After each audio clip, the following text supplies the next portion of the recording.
Morgan, half a day in Hickey and thirst, throwing on a jacket because it's getting cold here. The winter vortex is coming. Alright, where was I? 57. So, get warm if you be in the United States. It's gonna get cold. Make sure you're safe. So if this dies, crashes, vortex. Though it's not supposed to happen until like tomorrow, but you know, just in case. Alright, he's telling us about the case. There's an eyewitness who was there when the incident took place. This photo was accidentally taken by the witness. It shows the Vic wearing the scarf, sir. I'm trying to see the girl, but I don't see her. Is this after she was tossed? It was drizzling that day. Unfortunately, it's a little hard to see what's going on. Anyway, the criminal shoved the victim down from behind and stabbed her in the back. That must have been when the scarf fell off. Okay, but if it was rainy and muddy and he shoved her, why is the front of her not dirty, you know? You really get the sense that this bridge is very high up. It is about a 40-foot drop from the bridge to the Eagle River down below. Mr. Edgeworth, who took this photo anyway? Let's just say that it was a well-intentioned third party. Oh, a potential witness. So why isn't this person in the courtroom? Well, they said they absolutely did not want to testify. The person in question is very delicate, Your Honor. Besides, as long as we have this photo, we see no reason to compel them to testify. I'm not sure how I feel about that.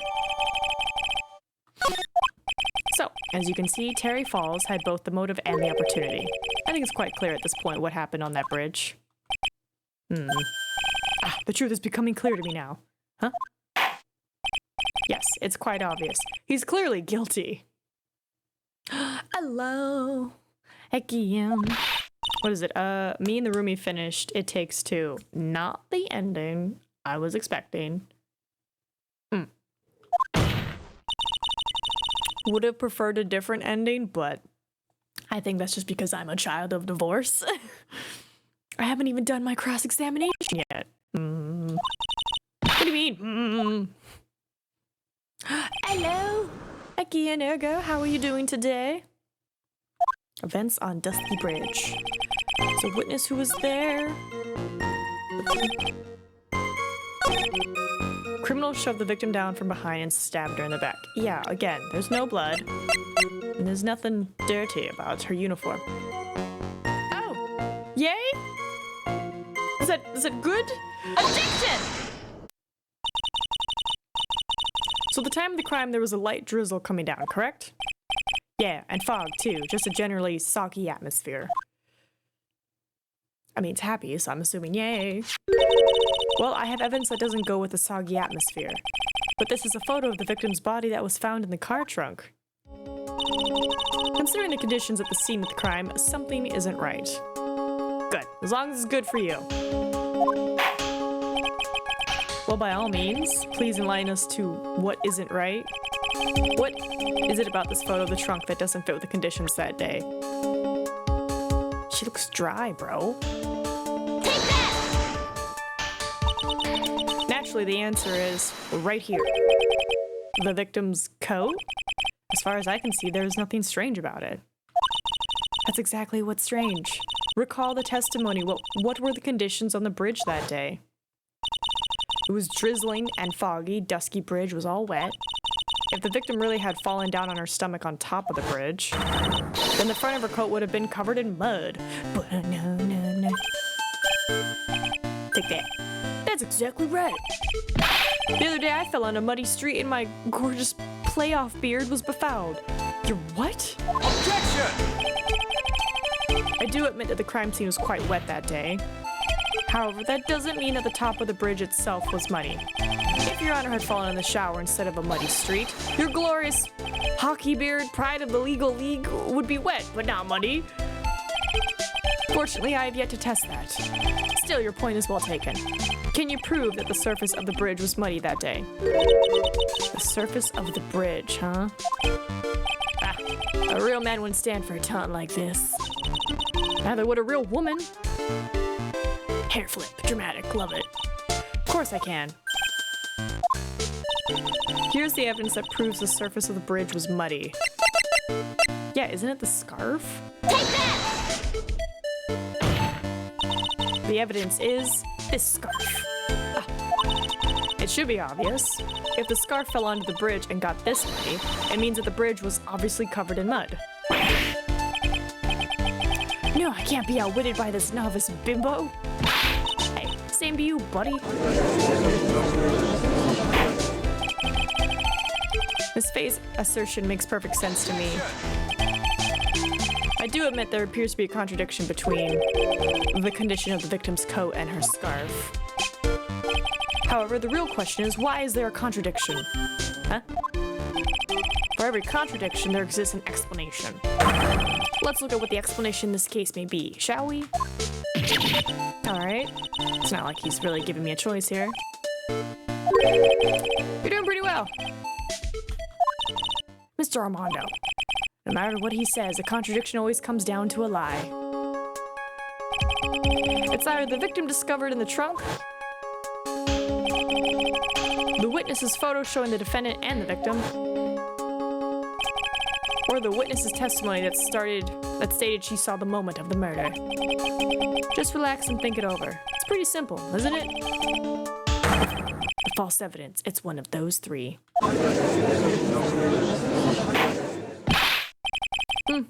What you said just now, I'm not sure I like that. That wasn't me, Your Honor. It was the coffee of Faciando over here that said it. This court is not in the habit of accepting false evidence, you know. Blame it on him, Your Honor.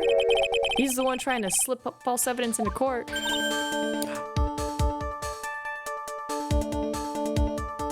Right? Like they're on PC now. If I'm not mistaken, I think most of them are. I think there's like 3 collections? 3-4 collections?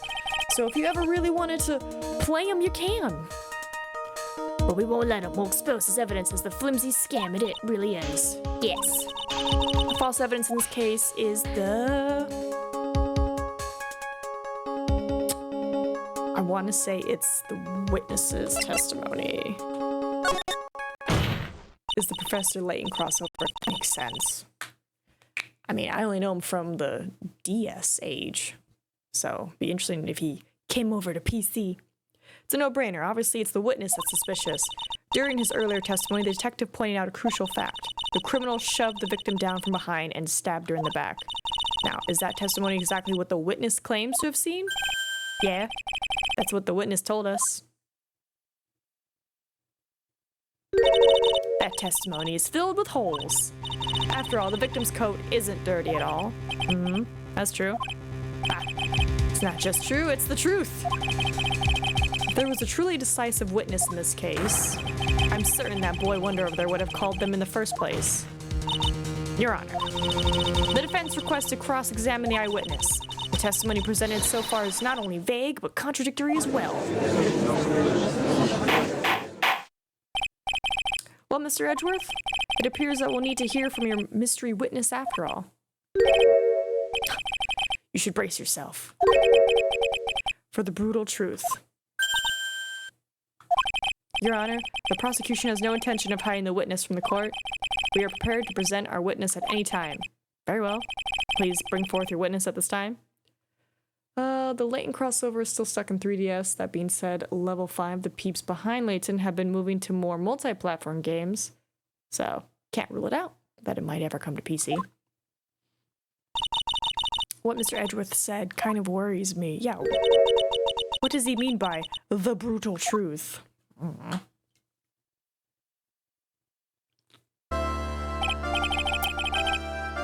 Now, let's proceed with the testimony. Mr. Edgeworth, please go right ahead.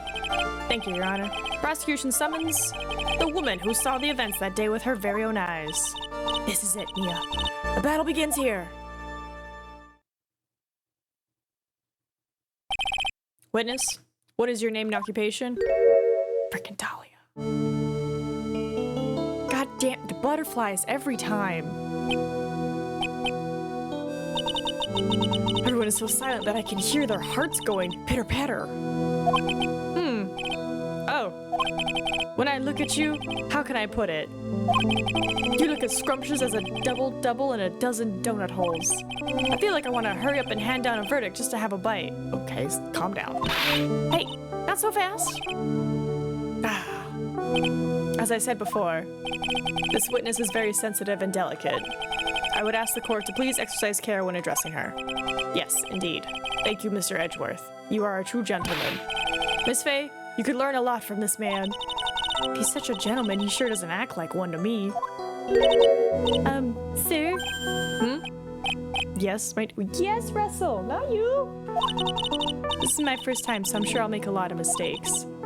Anyway, I just wanted to say I'm sorry for all the trouble I might cause. Butterfly, get out of here. Get... Hi, Russell. Not at all, it's no trouble at all. Do you want pets? Well, then you gotta come up here.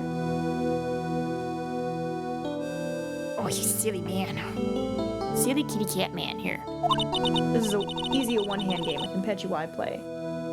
Now then, may we please have your name and occupation? My name is, Melissa Foster. Different name! I'm a college student, a freshman in the literature department. You were on the scene when the unfortunate event occurred, correct? And you were the one who took this photo, is that accurate? How can you be so mean? Now see here, what are you doing shoving that in her face like that? Huh? But it's just a photograph. It's not like it's something dangerous. Next time I'll be forced to penalize you. Uh-oh. I don't like the turn this has taken. Why does she have a different name? Is she staring at me? And you would be... Huh? I'm the defense attorney. My name is Mia Fey. I see. So you are... Now then, young lady, could you please give us your testimony? Yes, Your Honor. I'll do my best. Get the butterflies? This courtroom has a real butterfly problem. The witness photograph. I was using my camera to take some pictures of wildflowers. Then I noticed there were two people standing up on the suspension bridge. Suddenly they just started fighting. That's when I hurried and took the photo that shows the crucial moment. Well, hold on, if they started fighting, why do they look calm? And right after that, I called the police.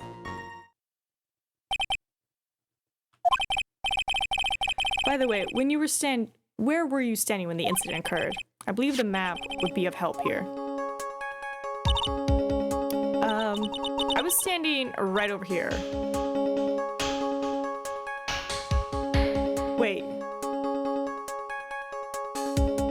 Wait. Hold on. Where's my mouse? So if our criminal was here and our lady was here, but she supposedly left the car to meet him, how did he end up on this side and she on this side? Weird. I was standing in a beautiful field surrounded by tall cliffs. This judge has like zero professionality, wanting to get a guilty verdict every other second, talking how he, at least, that sounds about right. That's what old people do, I guess. So you took the photo from that location. I brought the camera I was using at the time, just like Mr. Edgeworth asked me to. I'll admit that's a cute camera. Oh, what a cute camera. Just camera added to the court record. Alright then, Miss Faye, time for your cross-examination. But I warn you, make the witness cry again and you'll feel the wrath of my gavel. I didn't do nothing. Alright, 1 second. Okay, hold on. What do we got? We got Dusky Bridge map, crime photo, and then her photo. Right? She was like, they were fighting, and then I took the photo. I'm like, this doesn't look like two people who were just fighting moments ago. But yeah, see, he's on the left side, and if she took it from that position, then that means he can leave, but she can't. But why? But if she met him... Weird. Yep. She's 19. Hold on, let me get the... There were two people standing up on the suspension bridge. Suddenly, they just started fighting. That's when I hurried and took the photo. See, that's weird. Objection! I don't buy it. Witness, when you said you took a photo of the crucial moment, is this what you meant? All I can see in this photo are two people facing each other. You testify that you saw the two of them starting to fight. Normally that's the kind of thing we would refer to as a crucial moment. Why haven't you presented a photo like that? Well, you see, the photo we presented was the only one there was. But if you really wanted to capture the crucial moment, then what happened next? You must have taken a photo of it.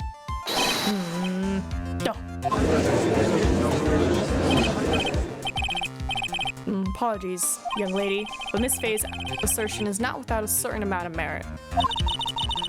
He can certainly downplay a situation, can't he? I'm sorry.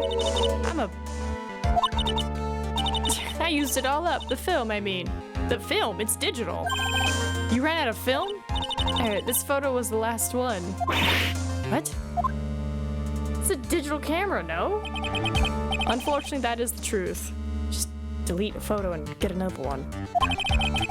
I personally examined all the photographs you took that day. All the other photos are of the witness herself playing among the wildflowers. The witness herself? Then who took the photos? Well, you see, my camera has a timer feature built into it. So you took photos of yourself. I remember taking some photos of myself once too. Please, no details. It seems that Miss Faye's assertion was not so decisive after all.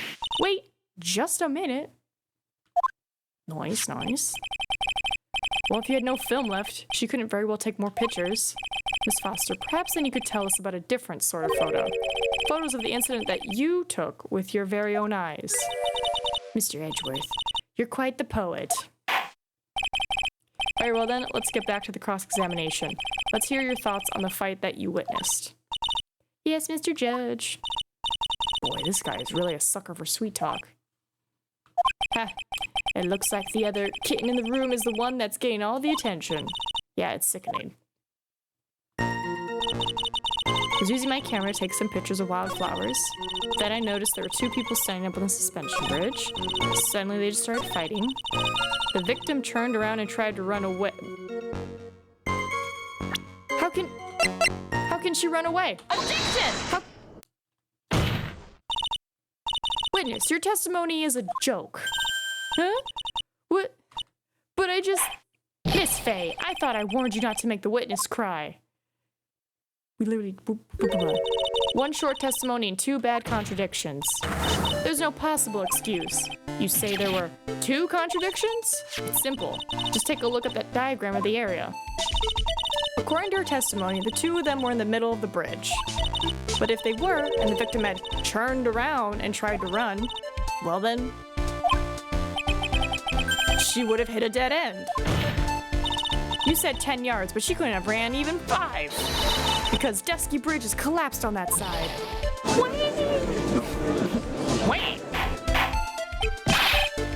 Sorry, I just thought it'd be funny if she just let out Waluigi. What does all this mean? It's very simple, Your Honor. This charming little witness told a charming little lie. That's all there is to it. Yeah. This beautiful young lady has been lying to the court? Objection! Just a moment, Your Honor. Mr. Edgeworth.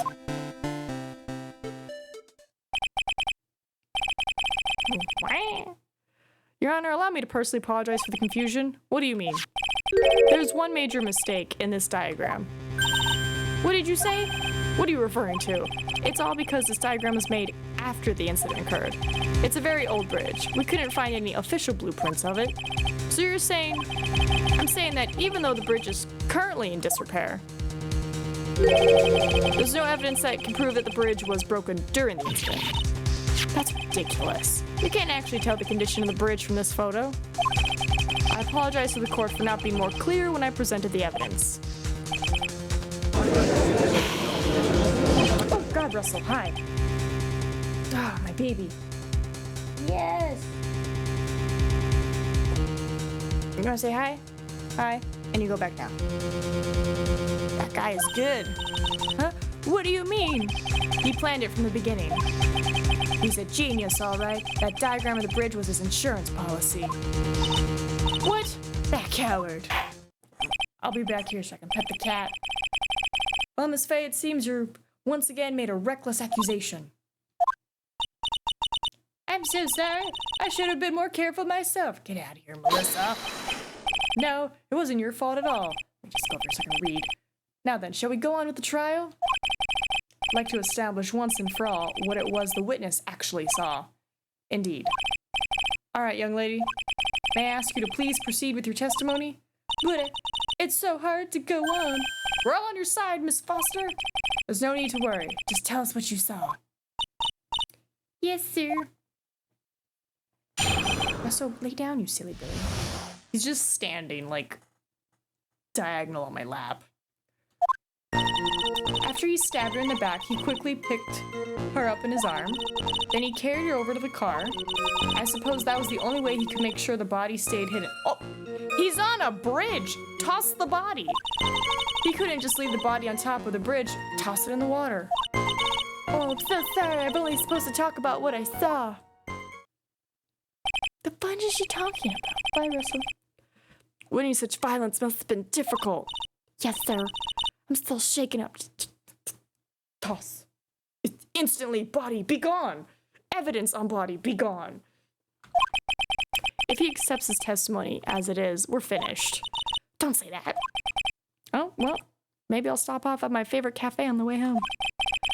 They make a real great mocha latte. Mocha latte, mocha latte. I don't drink coffee. This trial isn't over yet. Ah, that's what I like to hear.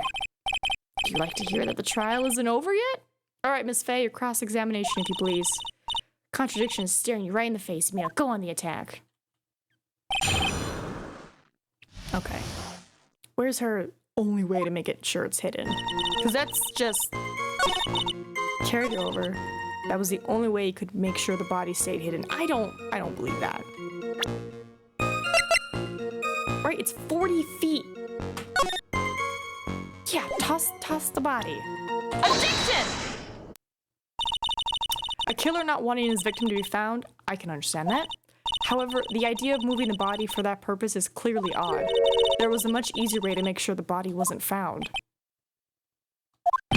Well, what is it? Take another look at the map of the area and you'll see how.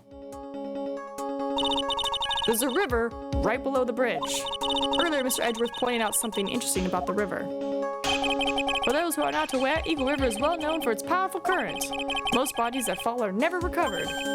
Ah! In the kidnapping case 5 years ago, the victim's body was carried away and never found. Yeah, Melissa. If 10 murders were to occur at that same spot above the Eagle River, you can bet your boots that every other killer would have tossed the body in the water. Yeah, be very weird to put him in the car. Order. I'm not sure if I care for the way you put that, Miss Faye. But I must admit it does seem odd to not have thrown the body into the river. Oh. Well, Mr. Edgeworth? Sigh. How sad. Perhaps Miss Faye would do well to try taking a dip in the river herself. After all, you claim to be such an expert in the ways of nature. What are you talking about? My point is that no matter how odd you may find the killer's method of body disposal, the fact is that this is what the killer did. None of your arguments have anything to do with what the witness saw. Quite true. Miss Faye, it seems that your assertion is without merit after all. Yeah, get in there. But what the witness claims to have seen is totally ridiculous. Surely you can't deny that the body was found in the trunk of the car. That's certainly consistent with what the witness has told us. Please, witness, go on with your testimony. I'll try. All you have to do is tell us only what you saw. Otherwise, the mean lady might yell at you again. Who is he talking about? All right, I'll do my best. After he stabbed her in the back, he quickly picked her up in his arms. Then he carried her over to the car. The killer broke into the trunk of the stolen car and hid the body in there. He couldn't just leave the body on top of the bridge. I'm sorry, I'm only supposed to talk about what I saw. Okay, there's definitely something with the new statement. The killer broke into the trunk of the stolen car and hid the body in there.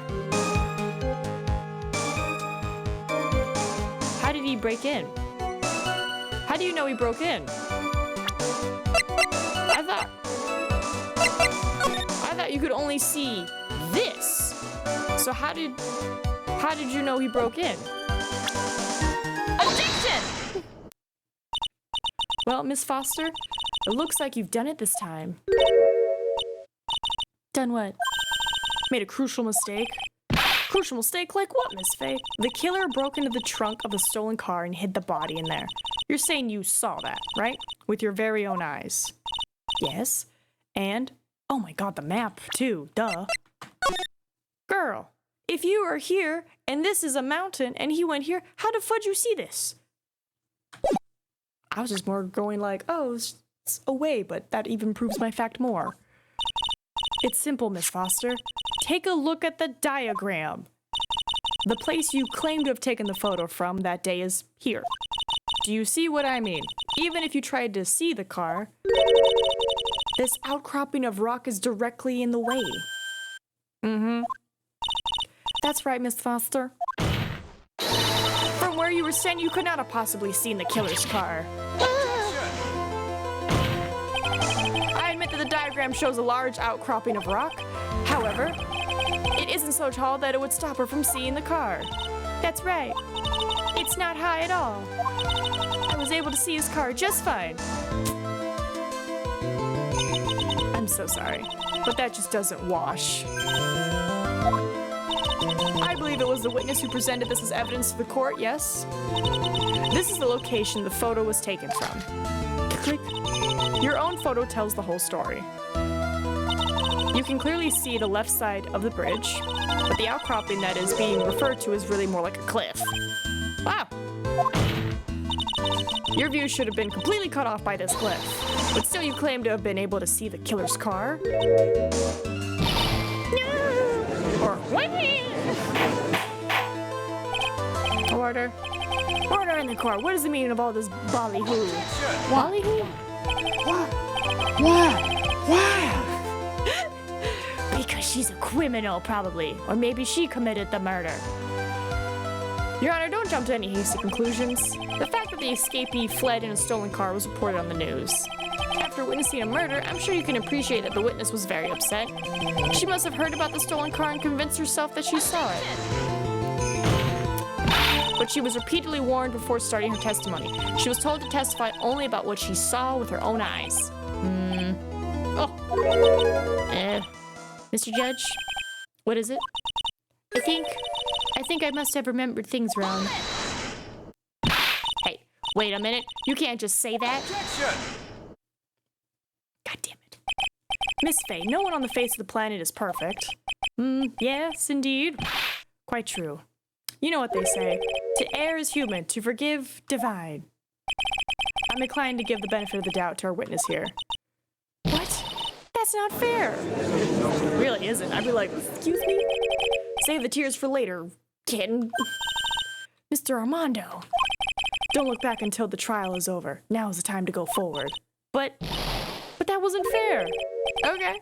You need to relax. Then you need to remember the other kitten's testimony. The killer broke into the trunk of the stolen car and hid the body in there. So tell me, how did she know that? How did she know that he broke into the trunk? Oh. Well, Miss Foster, until you can explain how you knew that, you're going to have a lot of very suspicious on this side of the courtroom. Well, witness? Well, I'm certain that he broke into the trunk because there were marks left on the trunk lid. How do you know that? I'm certain they were scratch marks from when he broke into it. What? Let me see that photo. It's true. These certainly look like scratch marks around the keyhole.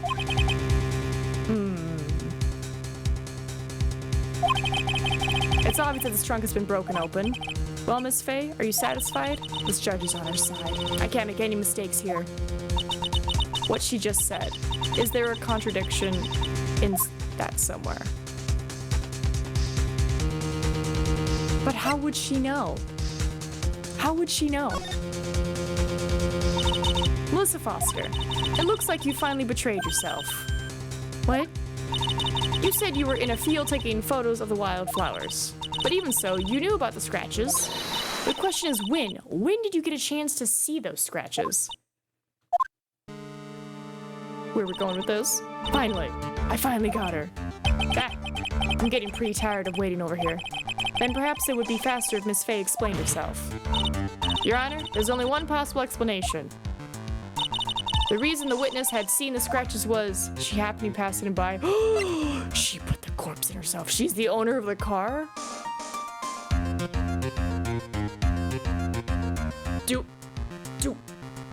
Did you? There's only one way that the witness had the chance to see those scratches. Yes? What is it? Naturally, when she opened the trunk and stuffed the corpse in herself. Wait, is this actually working? The person who really hid the body in the trunk of that car was Melissa Foster. It was you that did it, wasn't it? That's ridiculous. I could never. It was the man in the prison garb. He's the one that... I don't think so, Miss Foster. If Mr. Falls had been the one that put the corpse in the trunk, he would have simply used the car key. There was no need to break it open. Ooh, but he stole the car. He stole it from a young couple that had been waiting at a red light, which means that the key would have still been in the ignition. Oh, I see. Goddamn. Thank you for telling us about the scratches, Miss Foster. Without that, we never would have uncovered the truth. That it couldn't have been Mr. Falls that put the body in the trunk. No! Preposterous to even suggest that the witness put the body in there. If that were true, then how do you explain the photo that she took? The corpse could only have been put in the trunk when the incident occurred. And we already know that at the time, she was taking photographs. Now is your chance, Mia. Finish this thing, okay? On the contrary, I'm not so certain about that anymore, Mr. It's a timer. Woo. Woo.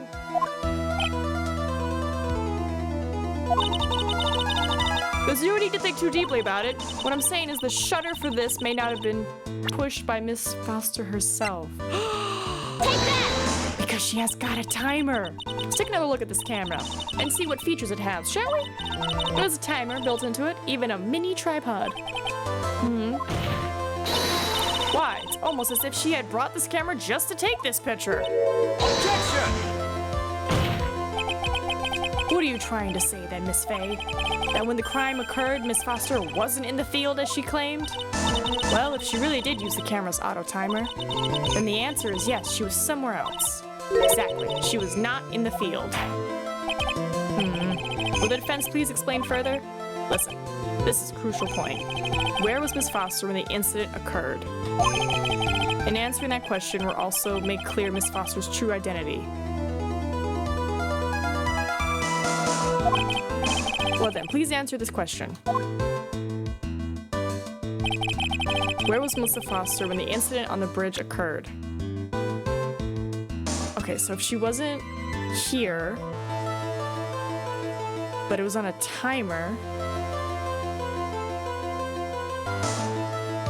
Well, hold on. Is she the one in the scarf and maybe the body was already here? I mean, Take that! Was she the one wearing the scarf? Naturally, the witness was right here. But that's where the victim, Miss Hawthorne, was standing. Or was it? Order, order, order. Miss Fay, what on earth? Your Honor, if I may? After parting with the victim on the bridge, the defendant fled by car. But this would mean that there was no time to put the victim in the trunk. In other words, if someone put the body in the trunk, it could only have been before the defendant met the victim. Okay, I think I'm tracking. How asinine. Of course Mr. Falls met with the victim. The only person with the opportunity to put the victim in the trunk is the same man that killed her, Terry Falls. You still don't understand, do you, Mr. Edgeworth? By the time the witness's photo was taken, the victim was already dead. The person in the photo was not Valerie Hawthorne. What? I've never heard anything more ridiculous in my entire life. Then who exactly is the victim in this photo? It's obvious, isn't it? It's your own witness. What? It's the only possible explanation. I'm glad you're out here, because I don't know where you're going, Mia, but sure. Because I'm trying to figure out if she met the victim, killed the victim, and then, like, what, dragged her off the bridge, hid in the woods, and then what, Terry comes out, and then she drags body, puts it in trunk, and then, like, what, goes to the bridge? Like, I don't know. It doesn't make sense. The woman that Mr. Falls met on the bridge that day was not Valerie Hawthorne. It was you, Melissa Foster. Me? Let's remember that it was rainy and foggy on the mountain that day. Mr. Falls himself believed that the woman in front of him was Valerie Hawthorne. But the defendant knew Valerie Hawthorne very well. After all, she was the woman whose testimony helped get him convicted. But since then, my client has spent 5 hard years in a federal penitentiary. He couldn't remember exactly what she looked like anymore. You're just making this up as you go. Where's your proof? I've got it all right here. This piece of evidence will blow this case wide open. The note. At the time of the incident, Mr. Falls had forgotten what Valerie Hawthorne looked like. Is it this? Yeah. This? Take that! Mr. Falls had forgotten the victim's face. That's why he needed some piece of identification, namely this muddy scarf. It was Mr. Falls who requested that she wear this scarf to identify herself. It's already been proven by the note the victim left. In other words, as long as you were wearing a scarf like he asked, anyone could have pretended to be Valerie Hawthorne. Oh, shit, Melissa, you're going down. Well, what do you have to say to that, Melissa Foster?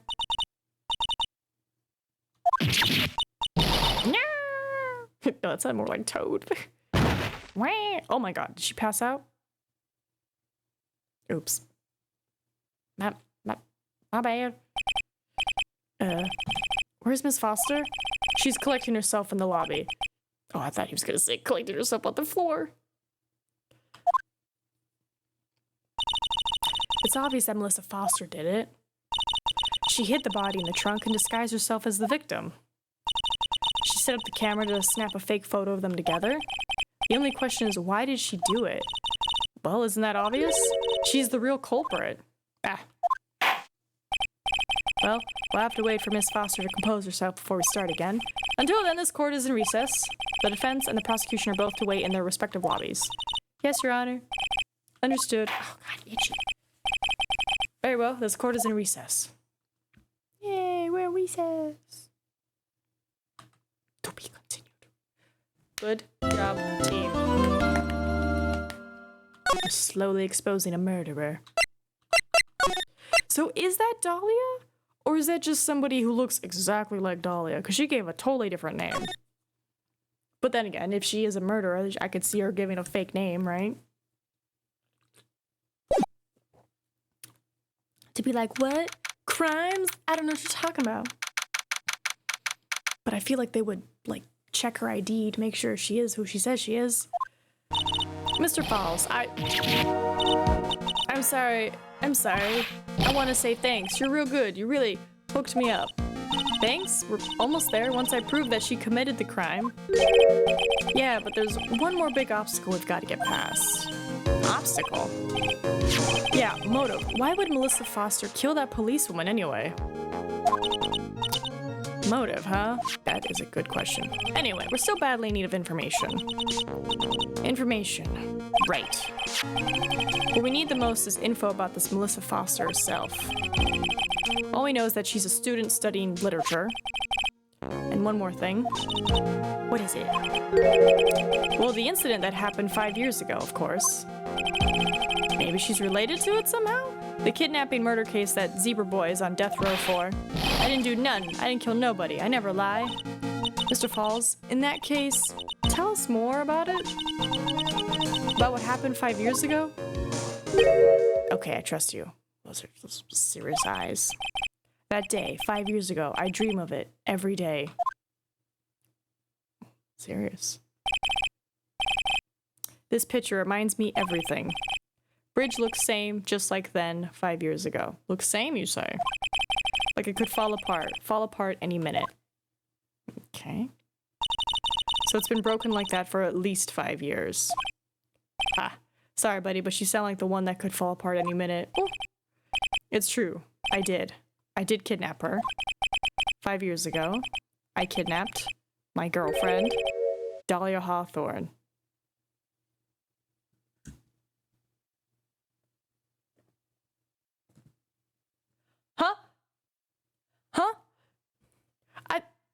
Wait. What? Well, hold on. Isn't Dahlia the one that's in the... Wait a minute. Hold on. Dahlia, 19:5. No. No. No.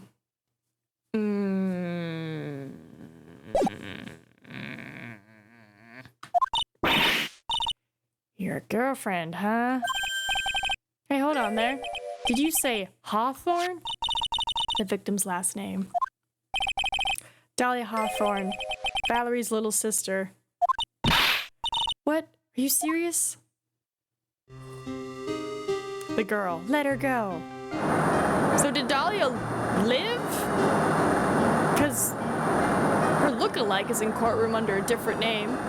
But I'm also surprised that he's not like, oh my god, that looks like my girlfriend. Come closer and I kill her? With kindness?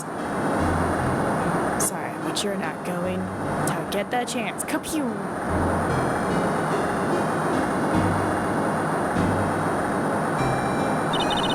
Detective back then was Valerie Hawthorne. Yeah, she got a backpack. I don't think that's a girlfriend. No. Never mind, buddy. No. At first I thought shooting someone for a kidnapping was crossing the line, but if it was to protect her little sister, I can understand why she did it. Wrong. No protect sister. Valerie betrayed me. Betray us? What do you mean she betrayed you? Everything. All lies. All make-believe. Kidnapping too. Make-believe kidnapping? Wait, I thought you said you did kidnap her. Dahlia, my girlfriend. Did he actually say? He's seen one too many soap operas. I do anything she says, anything Dahlia says. Anything Dahlia says. Hold on a minute. What you're saying is that the kidnapping 5 years ago was planned by, yeah, me and Dahlia. And Valerie, too. Valerie was in on it? Dahlia's family rich, jewelry business. We get one jewel, that's what we thought. Me and Dahlia wrote kidnap note, we send to her dad. Ask for $2 million diamond, tell him make exchange on Dusky Bridge. We tell him Valerie make transfer cause she knew detective. Having a police detective in your pocket is a useful thing, alright? In the end, you were planning on splitting the $2 million 3 ways, huh? Yeah, but that woman. So did she just take the money? Is that what happened? She'd do it for real. She'd shoot at me for real, me and Dahlia.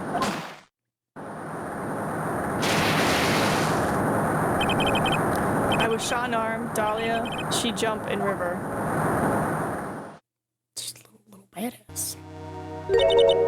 Jump? You don't mean she jumped on purpose, do you? I couldn't do it. I could never push her. Anyway, I blacked out. Wake up with police all over. And that's when they decided to give you the death sentence. I couldn't believe it. That woman, she betrayed me. I don't know how I feel about this case. That man, Terry Falls, he killed her. He threw her off the bridge. He threw my beloved sister into the roaring river 40 feet below. She's dead now. These 5 years, all I wonder is why? Why? Why did she lie? That's all I want to know. So that's why you called her. You wanted to hear the truth from Valerie herself. Yes, but I forget what she looked like. So I tell her to wear a scarf. I don't want to hurt her. Just ask why. Why? Why did you lie? Why did you betray me? I just want to hear an answer come from her mouth, that's all. So that's why. That's why you made a crazy escape like that. Just one thing, Zebra Boy. Well, you could have just called, but... My senses are tingling all over. Tell me, Mr. Falls, where is it? Huh? Where's what? Come on now, kid. The ransom. The $2 million diamond. Remember that now? Did you give it back to Pops? Did the police take it? I don't know. Huh? You don't know? No, really, I don't know. It's gone. With Dahlia. With Dahlia? Oh, did she have it? That day on the bridge, Dahlia put it in backpack. And then decided to yeet herself off a bridge. Now gone with Dahlia. Gone forever. I don't think it's gone forever. Into Eagle River. Sus. It disappeared with Dahlia, huh? Wait a minute. You can come back in now. We're about ready to go. Mr. Falls, just one more question. When you said with Dahlia, do you mean the diamond is still missing? Along with the body of Dahlia Hawthorne? Never found her. My sweet Dahlia. I never found her. Swallowed by river. Gone. Dahlia. Not the...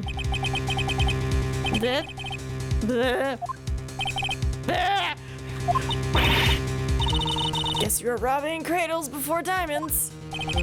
She plans a fake kidnapping and disappears in the river with a rock worth 2 mil.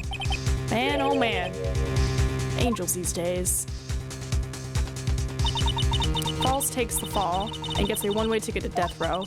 Is Dahlia Hawthorne an angel or is she really... It's time, kitten. It looks like we have a few more aces up our sleeve now. You bet. $2 million gem used at ransom, lost to the river. The training wheels come off now, Mia. You've got to strike while the iron's hot.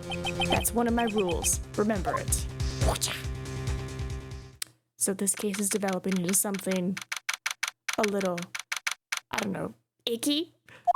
Can we say icky? It feels a little icky, I would say. Sorry, I'm doing my goblins. I mean, from what if this is the same Dahlia that we know, then it doesn't seem that out there, and would explain why she was like ready to kill again. Now, why she ended up that way, I don't know. But maybe having a 20-year-old boyfriend had something to do with it. Now, let's continue with the trial of Mr. Terry Falls. Witness, are you feeling better? Yes, Your Honor. I'll try my best. I don't know. I've been a young teenage femme. I've had some pretty crazy ideas. I know, like, as a kid, I was like, I'm gonna take over the world. But that was probably just too much pinky in the brain. But I was like, I'm gonna do it. I'm gonna take over the world. You know, you like planned world domination. None of it's gonna come to fruition. This, though, she freaking got it. She got a $2 million diamond from her dad. Not this again. I can understand a defense lawyer wanting to get her client off the hook. However, to try to pin the crime on an innocent student is... What are you talking about? My witness is not the person on trial here. She's an innocent bystander who witnessed a violent crime. That's all. She's full of lies. What possible reason would a girl like this have for murdering a policewoman? Besides the betrayal? It's a choice that is... It's intentionally icky. Her motive. I figured that's what I had to establish next. Well, Miss Faye, do you have any evidence for a motive? I mean, the diamond? Yes, of course, I think. You're still acting as tame as a kid. Kitten. Mr. Armando, listen. A lawyer is someone who smiles no matter how bad it gets. Okay? Smiling on the outside while your guts are twisted in knots is the mark of a pro. I don't think that's a good thing. Maybe so, but I wish you would quit grinning at me like that. Excuse me, may I speak, Mr. Judge? Of course, Mr. Judge is ready anytime you like. I'm gonna die. I'd like to say something. Some people here are suspicious of me, right? That's why I at least wanted you, Mr. Judge, to know that it's not true. Shut your mouth. I see. You're such an honest and upstanding young lady. I don't. It looks like this witness is a real professional. What do you mean? Look at that 100-watt smile. Just when things are darkest for her, click. She lights right up. Does this mean she's a sociopath? Because she's able to manipulate people and everything? Well, let's see what the victim has to say. The witness has to say. Witness. All right, what do you got? I was out of the country until the year before last. Until I entered college, I had never even been to Eagle Mountain before. And I certainly don't have any reason for wanting to hurt a police officer. Holding a grudge and killing an officer who testified against you 5 years ago. Or kidnapping a poor girl. I just think the defendant is a terrible, horrible monster. Bring back the Shelley to kill her. Let him be the judge. Ooh, or Polly the Parrot. Give me Mr. Armstrong. I would take Mr. Armstrong as a judge. Precisely. Furthermore, she has no possible motive for committing murder. Indeed. You're up to back in, sharpen those claws, and put on your best smile. Meow. Somehow I have to tie her to this case. I think that line about the grudge thing seemed a little odd.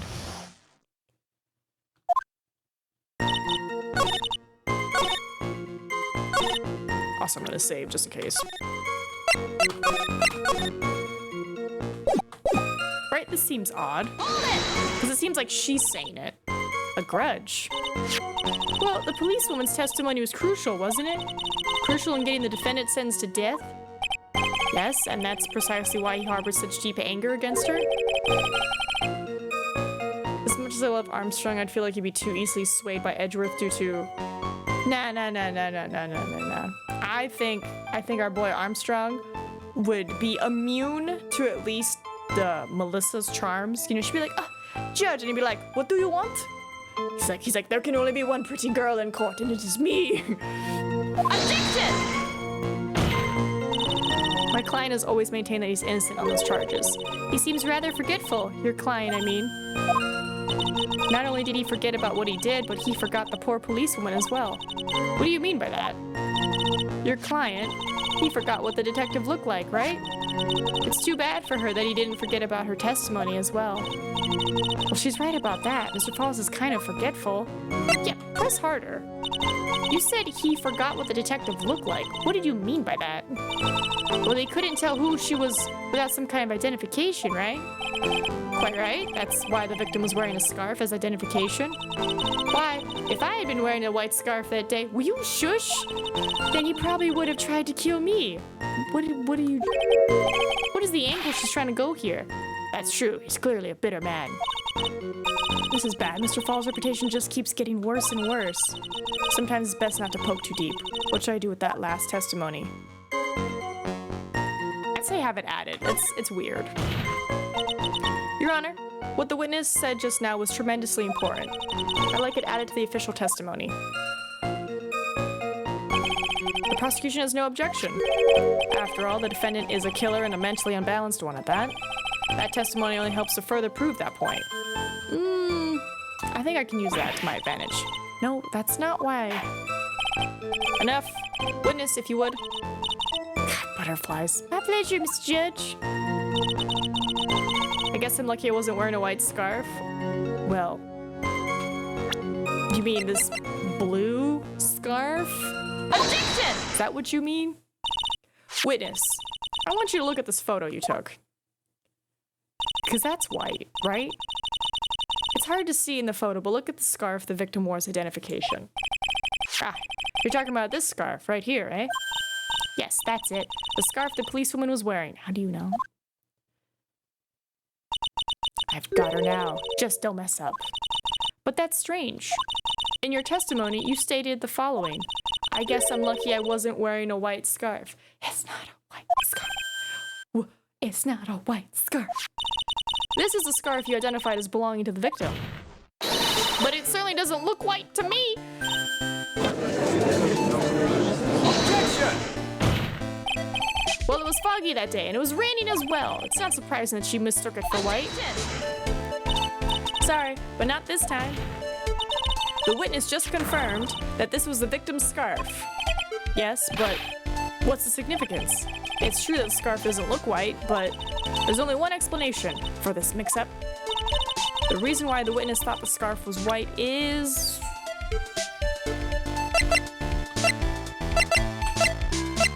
because of the note? Because of the note? Take that!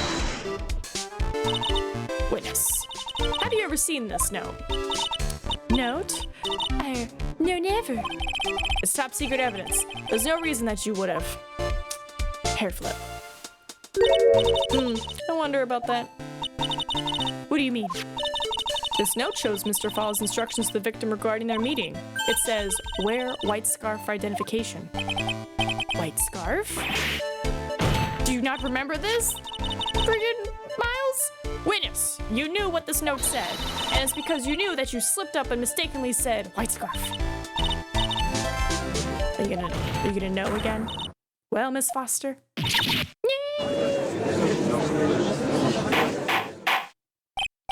Order, order.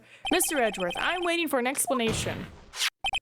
I'm quite sure this note wasn't leaked to the public, and yet this witness knew exactly what the note said. At the time of the murder, the number of people that knew were quite limited. Terry Fowles is one. The person who wrote the note, Valerie Hawthorne, is another. And finally, one more person, the killer. Did you say one more person? That's right, a person that no one would have suspected. Have you figured it out, kitten? Yep. The third person that knew the contents of the note was Alyssa, right?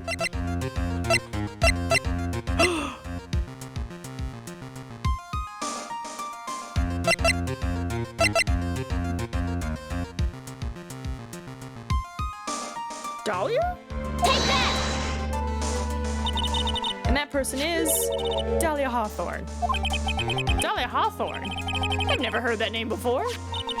Look at the victim's note. This is what it says. Wait. Talk to Dahlia. Tell her this time. There is her name right there. Wait, so Dahlia is alive? What's this? So who is this person? This Dahlia Hawthorne. Hold on. Hold on. This Faye must be desperate if she's trying to bring the dead back to life. The dead? Dahlia Hawthorne was the victim's deceased younger sister. She was killed in a crime 5 years ago. Killed in a crime? You don't mean... Yes. She was kidnapped and killed by Terry Fowles. But then... Objection! If this note was the note for this case and not the 5 years ago case, which I originally thought it was, then why would she write it? Why would she write Talk to Dahlia if she's dead? You said she was killed, but was she really? What are you implying? Of course, people thought she had died 5 years ago when she fell off the Dusky Bridge and was lost in the Eagle River. However, her corpse was never found. She was declared legally dead 5 years ago. As far as the law is concerned, Dahlia Hawthorne is officially dead. But the fact remains that her body was never recovered. Dahlia Hawthorne was 14 years old 5 years ago. If she were still alive, she would be 19 now. Melissa Foster. I believe it's the same age you are. Objection! Even you couldn't. Miss Faye, you're not sane. Bruh. But I am. That's precisely what I'm saying. This witness before us is the girl that was kidnapped and killed 5 years ago. What a statement. This girl's in fact Miss Dahlia Hawthorne. What? Ah, nice work. That was like tossing a grenade into a 3-alarm fire. Unless you can tie all the loose ends together, you're nothing but a hit-and-run arsonist. I understand? If I can expose her true nature, I can turn this whole case on its head. Now's my chance to make Mr. Edgeworth squirm. Witness, just who are you anyway? Hey, I didn't think it'd come to this. That's enough. You don't have to say any more, witness. Yes, I understand. I'm sorry, you're gonna say she's in the witness protection program now? What? Mr. Edgeworth, explain yourself. Your Honor, I have an admission to make. I honestly never thought the defense would pursue the matter this far. You don't mean. Yes, the prosecutor's office isn't filled with fools, you know. Naturally, we conduct full background checks on all of our witnesses. What did you say? Ah, well, it looks like the kid knew. He knew her true identity from the get-go. No way, but then why? If you hadn't revealed her secret, he wasn't going to say anything about it. All he wanted was her testimony, so he made a little trade. Let me introduce you to the victim's younger sister, Miss Dahlia Hawthorne. What? Okay. So it is her. I thought she died 5 years ago. We thought so as well, but, well, as you can see. Why? Why did she hide her identity for 5 years? That was nothing to do with the current case. She was merely an accidental witness to a crime. Accidental? I don't believe that for a minute. For the last 5 years, she's been playing the role of victim. And now we find her acting suspiciously at the scene of another murder? I'm assuming she gets away, and that's why we're like, we're gonna get her this time. Really, Miss Faye, I must say, your strategy here is painfully obvious. You're trying to pin your client's crime on innocent witness in order to win. At any cost. How dare you? Please, let us take a moment to think. 5 years ago, this girl was kidnapped and nearly killed. But even worse than that, 5 years later, Dahlia Hawthorne lost something much more precious, her big sister. Miss Faye must be insane to even suggest that she murdered her. What? I'm not insane. I'm perfectly fine. I'm inclined to agree with the prosecutor's logic. Miss Faye, do you have any evidence to back up your assertion? What possible reason would this witness have for killing her beloved sister? Well, you see, I thought I was winning, but somehow he's turned it around on me. I think you need a little push in the right direction, kitten. The defense is prepared to present evidence supporting our claim.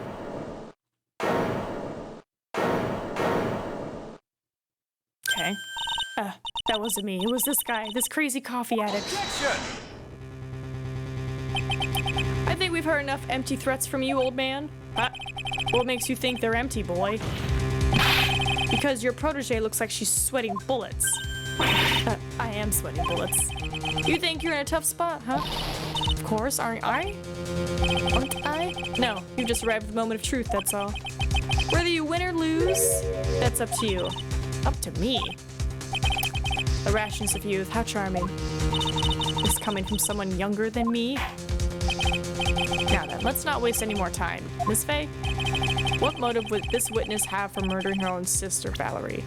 I think the truth, right? Hold on, where is it? Right, talk to Dahlia, tell her this time the whole truth must come out. I think she did talk to her and was like, prepared to die. If it's not this, diamond. We have diamond? No, we don't even...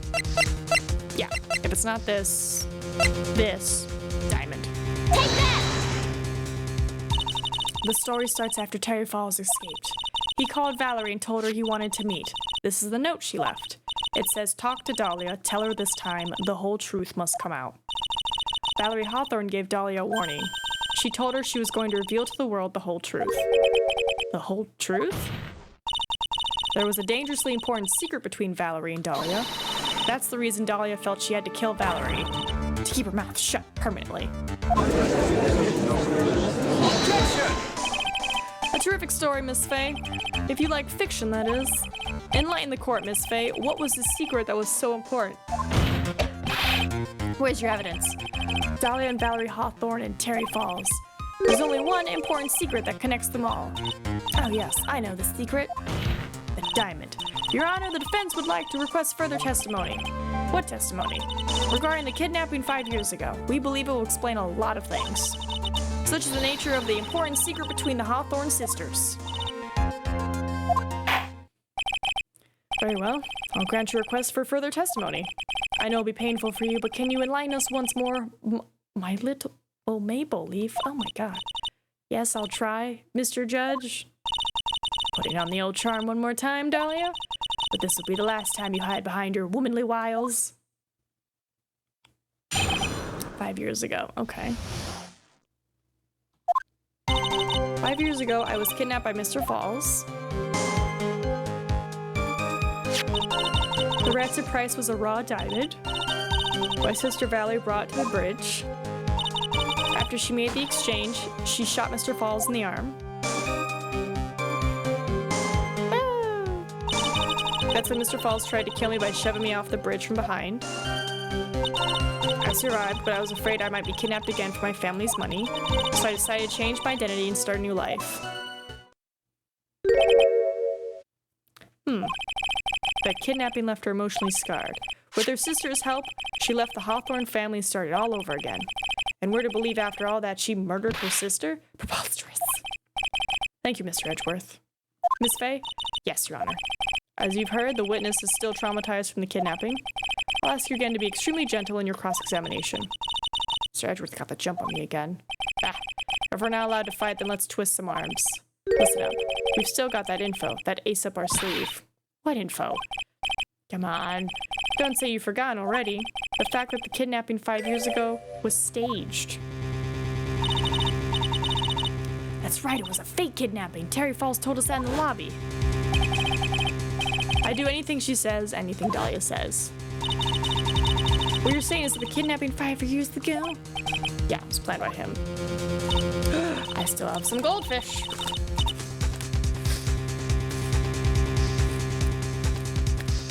Come here, roll. Oh.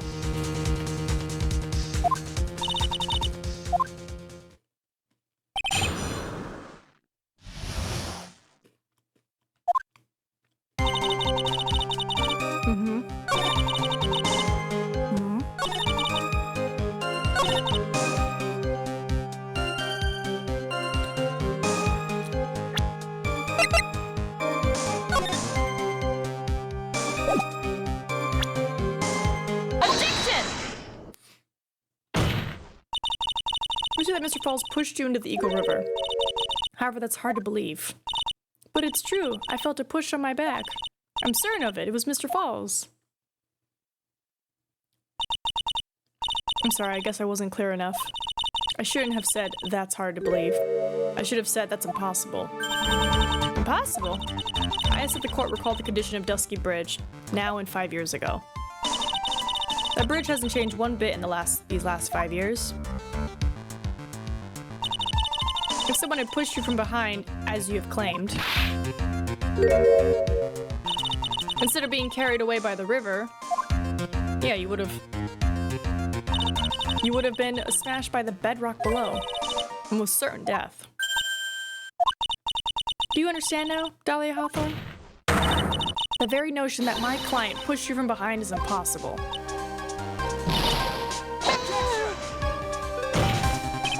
Your Honor, this event occurred 5 years ago. Why, for all we know, the water level in the river may have been higher back then. But it's 40 feet from the bridge to the river. A small change in the water level wouldn't have made a difference.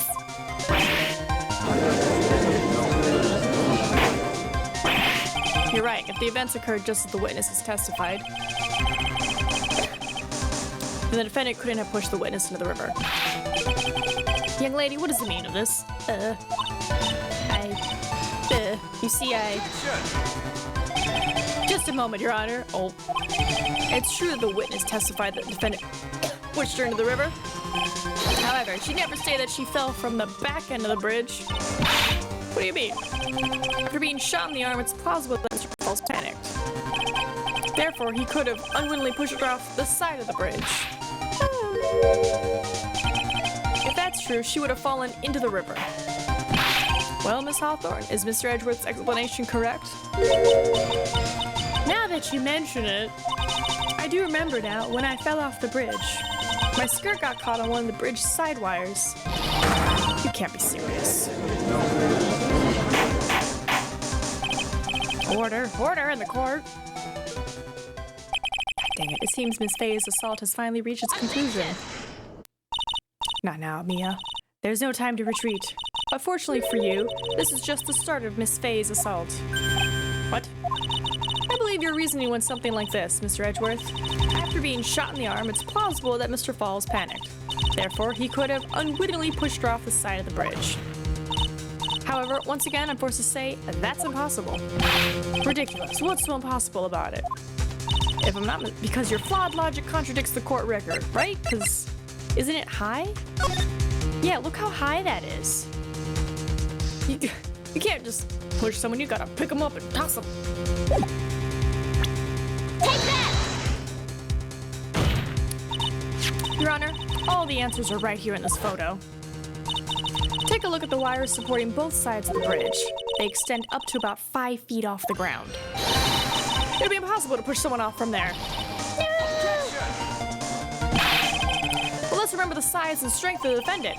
Wires like this wouldn't be a problem for him. He could have easily picked up a 14-year-old girl and thrown her over. So young and already so forgetful, Mr. Edgeworth. Mr. Falls had been shot in the right arm. Ah. And more importantly, Valerie Hawthorne had her gun trained on him at point-blank range.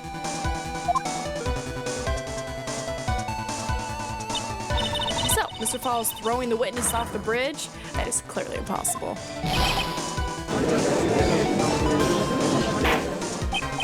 Order. What is the meaning of this? Dahlia Hawthorne, you jumped into the Eagle River intentionally. What? What is this? Why did he let out a tiger sound? Why do you go rawr? Indeed, what do you mean by such a ridiculous remark? Yes, it's ridiculous. My sister was there to help me. She had her gun and handcuffs. She could have saved me. Jumping into a raging river like that, that would have been suicide.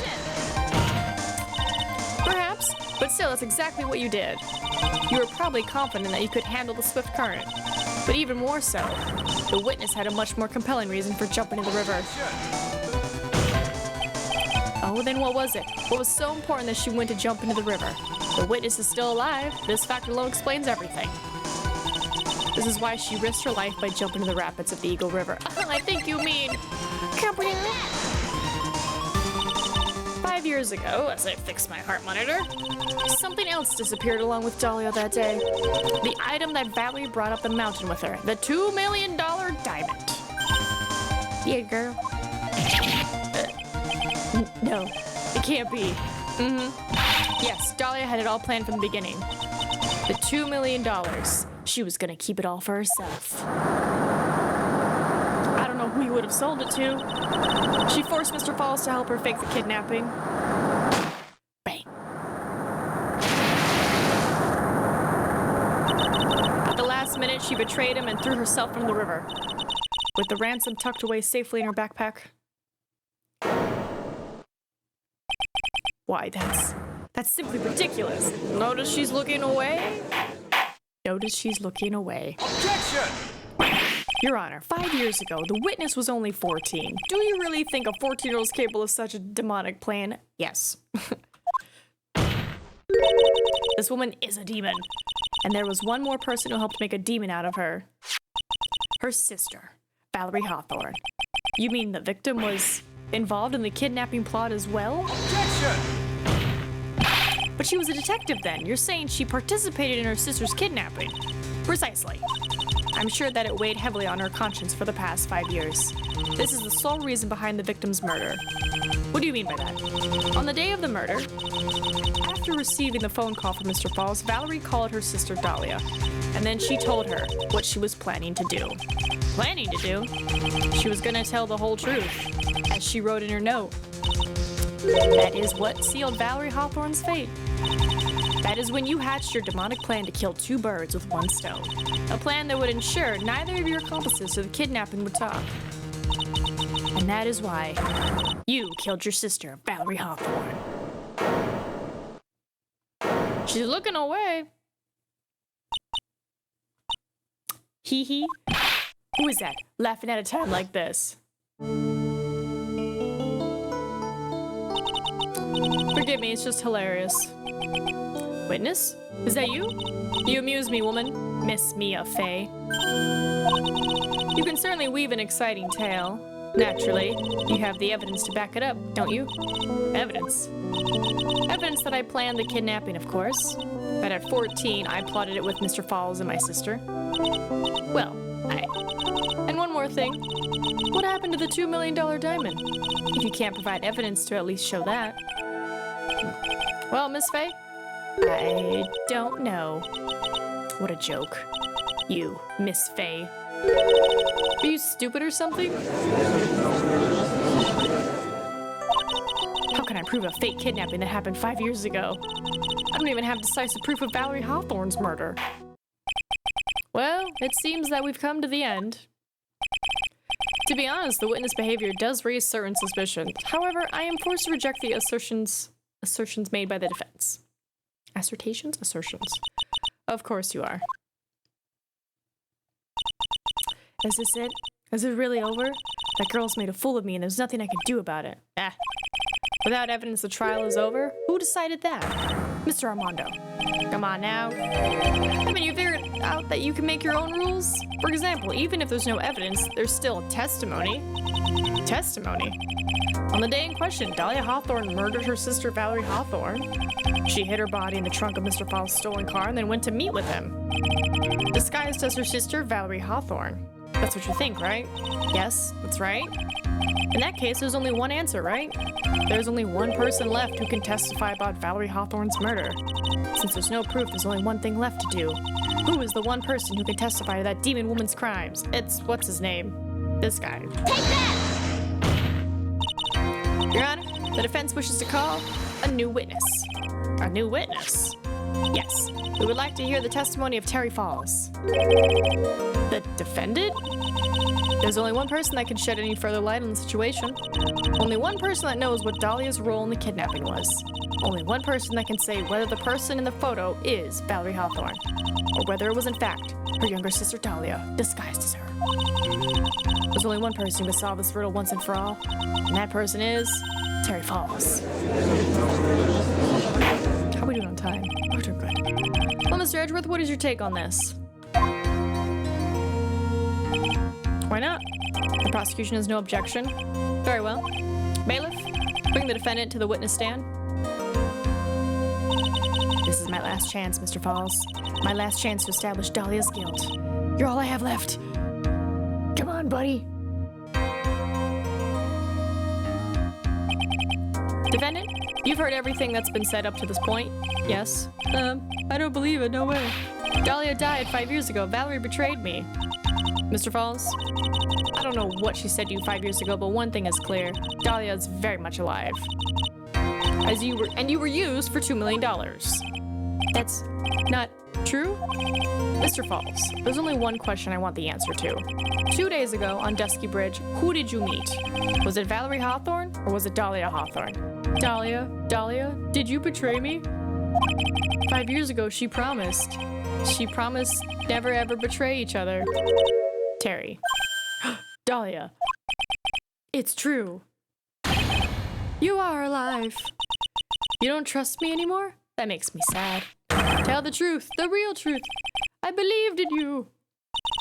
I shouldn't need to say it. You should already know. But there is one thing that I will say. My life is in your hands right now, Terry. Dahlia. I will allow Mr. Falls to testify once and once only. Well then, Mr. Falls, yours will be the final testimony in this trial. Oh boy. Witness? I'm sorry, I apologize. Water, please? Water? Can't talk, need water? Oh well. I guess I'll have to be my coffee instead. At least I'll match the way he's probably feeling right now. Darker and bitter than hell itself. Does he actually drink the coffee? Who Terry Fowles saw. That day, 4 p.m., I stopped the car. I was in front of Bridge. She wasn't there, so I waited on Bridge. I watched my car from Bridge. I never put no body in the car. Finally, one woman came. She stood in front of me. We talked, then she left. That was Valerie, not my Dahlia. Okay, that statement, I waited at the bridge, then your places would have been switched. Mr. Falls, you're covering for her. Do you think she would do the same for you? That's enough, Miss Faye. His last statement was a fitting way to end the final testimony of the trial. Well then, Miss Faye, please proceed with the cross-examination. Is this how you want it to end, Mr. Falls? Another guilty verdict to go along with your death sentence? There's only one person who can stop it. You, kitten, I think. Okay, yeah, hold on. I waited on the bridge. That day, she wasn't there, so I waited. Okay. Where's the photo? Right, because if he waited on the bridge, he would be here. Because as we know, the photo was taken from this angle. So, the fudge you on about? Objection! So when you got to the bridge, no one had arrived. So you waited on the bridge. You're sure of that? Yeah, I'm sure. You're sure, huh? Well then I'm sure too, Mr. Falls. I'm sure that you're lying. Huh? What?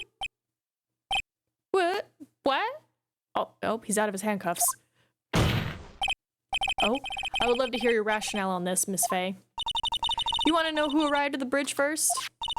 Just look at this photo. It's perfectly clear. Obviously, the person that came first would be the one at the end of the bridge, right? But that's the victim at the end of the bridge. Precisely my point. In other words, Mr. Falls, you must have arrived at the bridge after she did.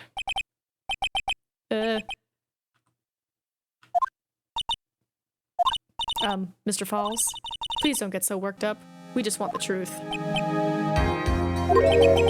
I got there around 4 o'clock. It's true. I had somewhere to go. A special place? Did you go to this special place before you went to the bridge? Yeah, it's an old temple about 15 minutes from the bridge. 5 years ago, me and Dahlia, we promised each other. We swore we wouldn't betray each other. She brought a memento to represent our love. A memento? 5 years ago, I hid it under the base of tree there. It's a special memory for me. This is it. This is what I went to get. It's the same necklace. This little bottle and necklace is your memento? It's quite charming, but it looks empty. Your Honor, you heard what my client said. He arrived at the scene at 4, but he then left his car unattended and walked away. And if it's 15 minutes one way, that means it's 15 minutes back. So that's 30 minutes she had. He was gone for approximately 30 minutes. With that much time, Dahlia Hawthorne could have easily hidden the body in the trunk of his car. No. Indeed, there certainly was enough time for it. I've still got a chance. Mr. Falls, there's no mistaking it. Oh. Huh? Mr. Falls? Oh. Ah! Ah! That's enough. Please. Whoa! Witness!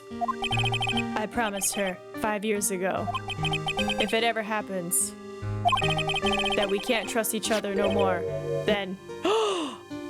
Did he drink the poison? We're supposed to drink bottle. No, stop the trial! Your Honor, we need a recess. I was stupid. Couldn't keep promise. So I did it. I drank this. No, we're so close. Just a little more. I was gonna prove your innocence. No, don't want that. Don't trust self. Maybe kill again. Kill sweet Dahlia again. Mr. Falls. Mr. Armando. Thanks for the coffee. He put it in the coffee. Mr. Falls! Oh my god, did he really die? Maybe he's not okay. He's dead. Oh god, he's dead. And so my first trial ended. Ooh! Suddenly and tragically. It ended with no winners, only losers. Oh. I ended up with a wound that cut so deep into my soul I thought it'd never heal. I'm sure it was the same for the young prosecutor as well. But that's certainly a trial. How can you imagine that being your first case? Well, one person. The true criminal, Dahlia Hawthorne. She left the courtroom with a secret smile on her demonically sweet face.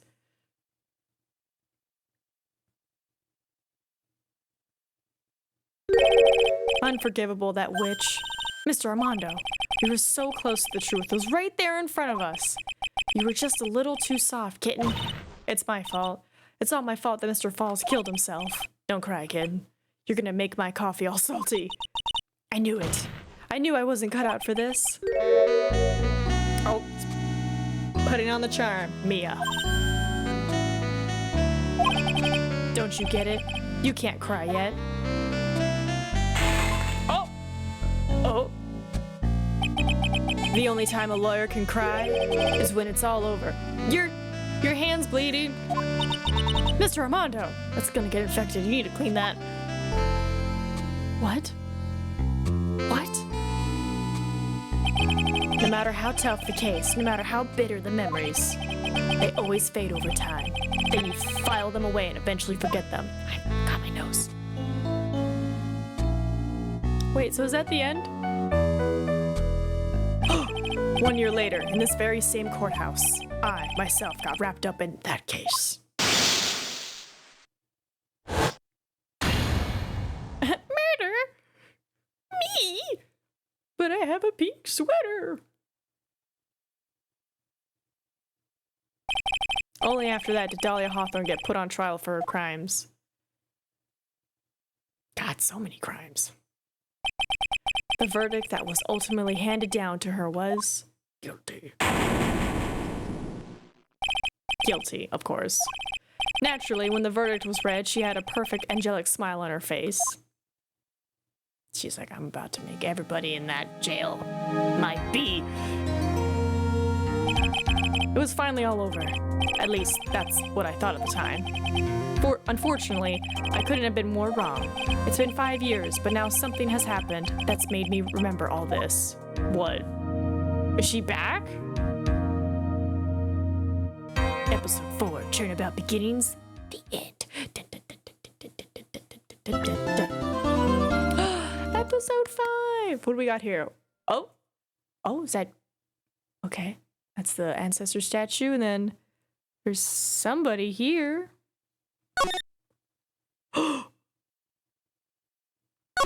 Was that another Fae? Was that the ancestor Fae? Did she come alive? Was it the mom? Does the mom come back?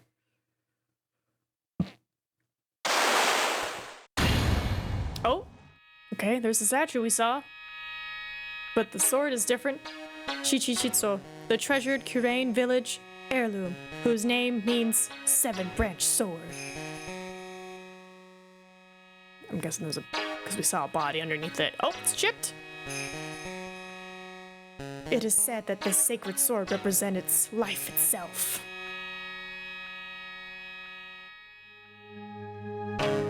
Though the branches may appear to be infinite, the choice is limitless. Oh, there's... Okay. Like our destinies, the sword comes to but one end. One merciless point. Why is she in there? And when the silver cord, the fragile thread that binds us to this world, is severed. Oh. Okay, I guess it's just like all the cases we've done. Phoenix. Dead body.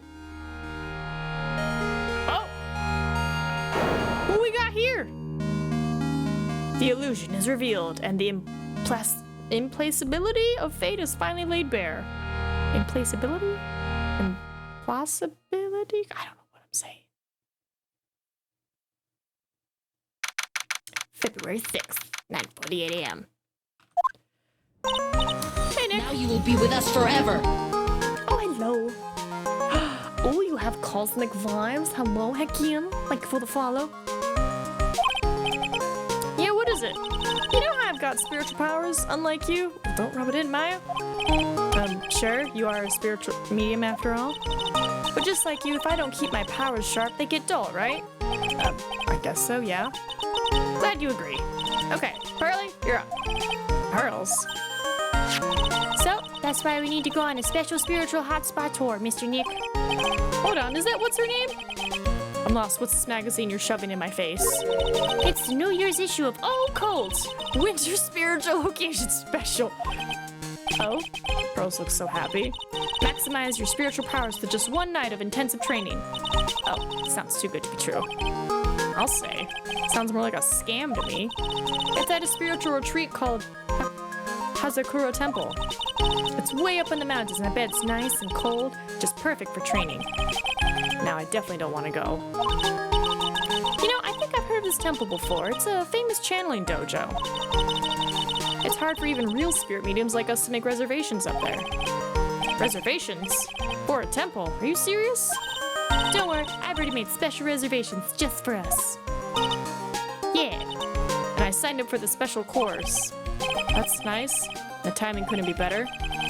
Since we don't have a case right now anyway. Alrighty then, it's settled. Well, come on, don't just stand there. Start packing your stuff. Yes, Mr. Nick, you better start packing your stuff. Well, hold on. Okay, I can't see it yet. Huh? Me? Why do I have to go? Well, we have to be accompanied by someone over 20 years old. Hey, I don't have anything to do with spirit power. The only thing I can channel is a TV. So, is there a heated pool at this Hazakura temple? No, but you can stand under a freezing waterfall. Sorry, but I think I'll pass. I hate cold places. What? No way. How can you be so selfish? Come on, Mr. Nick. Look at this place. Doesn't it look beautiful? Nope. Not going. I'm gonna be nice and toasty at home. What the? Yeah, that's... What is it, Mr. Nick? Let me see that magazine. The F is Dahlia doing there? This nun. Also, she has a Magatama. Is she a friend of yours or something, Nick? This girl. It's Dahlia. My My name is Dahlia Hawthorne. I just want to say it's an honor for me to be here in your noble presence. Honestly, how can any woman ever count on you for anything? You disgust me. But it can't be. She was found guilty and should still be in prison. Mr. Nick? I'll go. Huh? How's the Kura Temple? I said I'll go. Yay! Isn't that great, Pearly? Yeah, well, thank you, Mr. Nick. You'd do anything for Mr. Maya, right? Even walk over burning coals, right? Oh, cold. Dahlia Hawthorne. I knew there was no way she could possibly be at that temple, but I just had to be... But I just had to BC for myself. Had to BC for myself. A little bit of a typo. Who this nun really was. None your business. All right, we're at the temple. Wow, it is cold. So the white stuff we saw was snow? Brr, it's so cold here, Nick. Maybe you should put on something warmer for a change. Well, it's supposed to be cold. It's draining. That's you. Her teeth are chattering so loudly, it's all I can do to make out what she's saying. Well, Mystic Master, this is the famous Hazakura Temple. Burley. Hey, that's you. Well, well, well. Oh, she's so cute. Oh, her Magatama's pink. How nice to see you here. Welcome to our temple. Oh, thank you. That's you. Oh, my. Thank you for coming all this way. Come now. You must have been cold. What's with the past tense? We're freezing into human popsicles as we speak. Oh, well, we are high up in the mountains after all. In any case, we shouldn't speak here. Please follow me inside. I don't know what voice to do for her. Thank you. I was starting to think I would pass. Oh, yes. I almost forgot to introduce myself. I'm the head nun here at the Bikini. I'm the head nun here at the temple. My name is Bikini. Bikini what? Bikini. That's right. Actually, that's my temple name. What do you think? You do you, girl? It's a tradition to have one, and I wanted something that had a nice image to it. So I thought, why not choose a bikini? Besides, it makes me seem younger. Good on you, lady. It certainly does. Oh, I signed up for your special course. Well, my. Quite brave of you considering how cold it is. Young people can be so reckless with their health. Don't blame me if you become one with those you channel. Reckless? Wahaha. Maybe you should take it easy tonight, Mystic Maya. We can come back another day. But you went through all that trouble to get reservations for me. Yes, that's right. You've come all this way, so please enjoy yourselves. There's still time before supper, so why don't you have a look around? Well, hold on now. Bikini. So what's a channeling dojo anyway? Oh my, you don't even know that? Forgive him, sister, for he knows not what he is saying. Well, just call me Bikini and forget that sister part. A channeling dojo is basically a spiritual power training ground. We have special holy items prepared here to help people boost their spiritual power. Holy items? If you train an entire evening surrounded by these items, it's quite mysterious. The spiritual power of these items seems to envelop you. I'm trying to not do the Waluigi laugh, but it's in there. It's in my brain. It's all I can hear now. She must have just gone off the trolley from the land of make-believe. So what exactly is a special course? You must be incredibly devoted to be interested in that at such a young age. Also, fun fact, the main reason why Bikini is a short queen is because they didn't have enough storage space back in the day to give her a full-size sprite. They're just like, we gotta make somebody short here, and they're like, make it the queen! Make her a short queen, Bikini! I love it. I think that's great. Waluigi Ace Attorney. 30,000 times, all while being showered in freezing cold spirit water. On Game Boy Advance? I don't think it was on Game Boy Advance. Hold on. I thought it was on a DS. Was it on Game Boy Advance? Oh, in Japan. Okay, I was like, it's not that old, is it? Hold on. Is it that old? Phoenix Wright. Ace Attorney Trilogy. What is... Was it Trial and Tribulations? Hold on. To the internet we go. Oh, wow. Yeah, 2004. Microsoft Windows, Nintendo DS, Wii, Game Boy Advance, iOS. Wow! I didn't realize it was on Game Boy Advance. I thought it was just on the DS. Yeah, it was originally released for the Game Boy Advance in 2004 in Japan and has since been released for several platforms, including a Nintendo DS version that was released in 2007 in Japan and North America, and in 2008 in Europe. It's the third game of the Ace Attorney series. Oh, that's so cool! January 23, 04. What was I doing? I was a kid. I was a tater tot. That's pretty nifty. Ooh, I wonder... Release, reception, notes. Any fun notes now? Right, not gonna look anymore. I don't want to spoil it myself. I just wanted to see that cool info. Some similar issue was in the second game, the final case with Matt and Guard. They wanted to have Larry there, but because they didn't have enough storage space, they just reused Lotta for that investigating role. Let's go, Lotta. It's February now, right? You have to be careful this time of year. If you don't watch it, you'll catch pneumonia or even die of hypothermia. So be careful, you hear?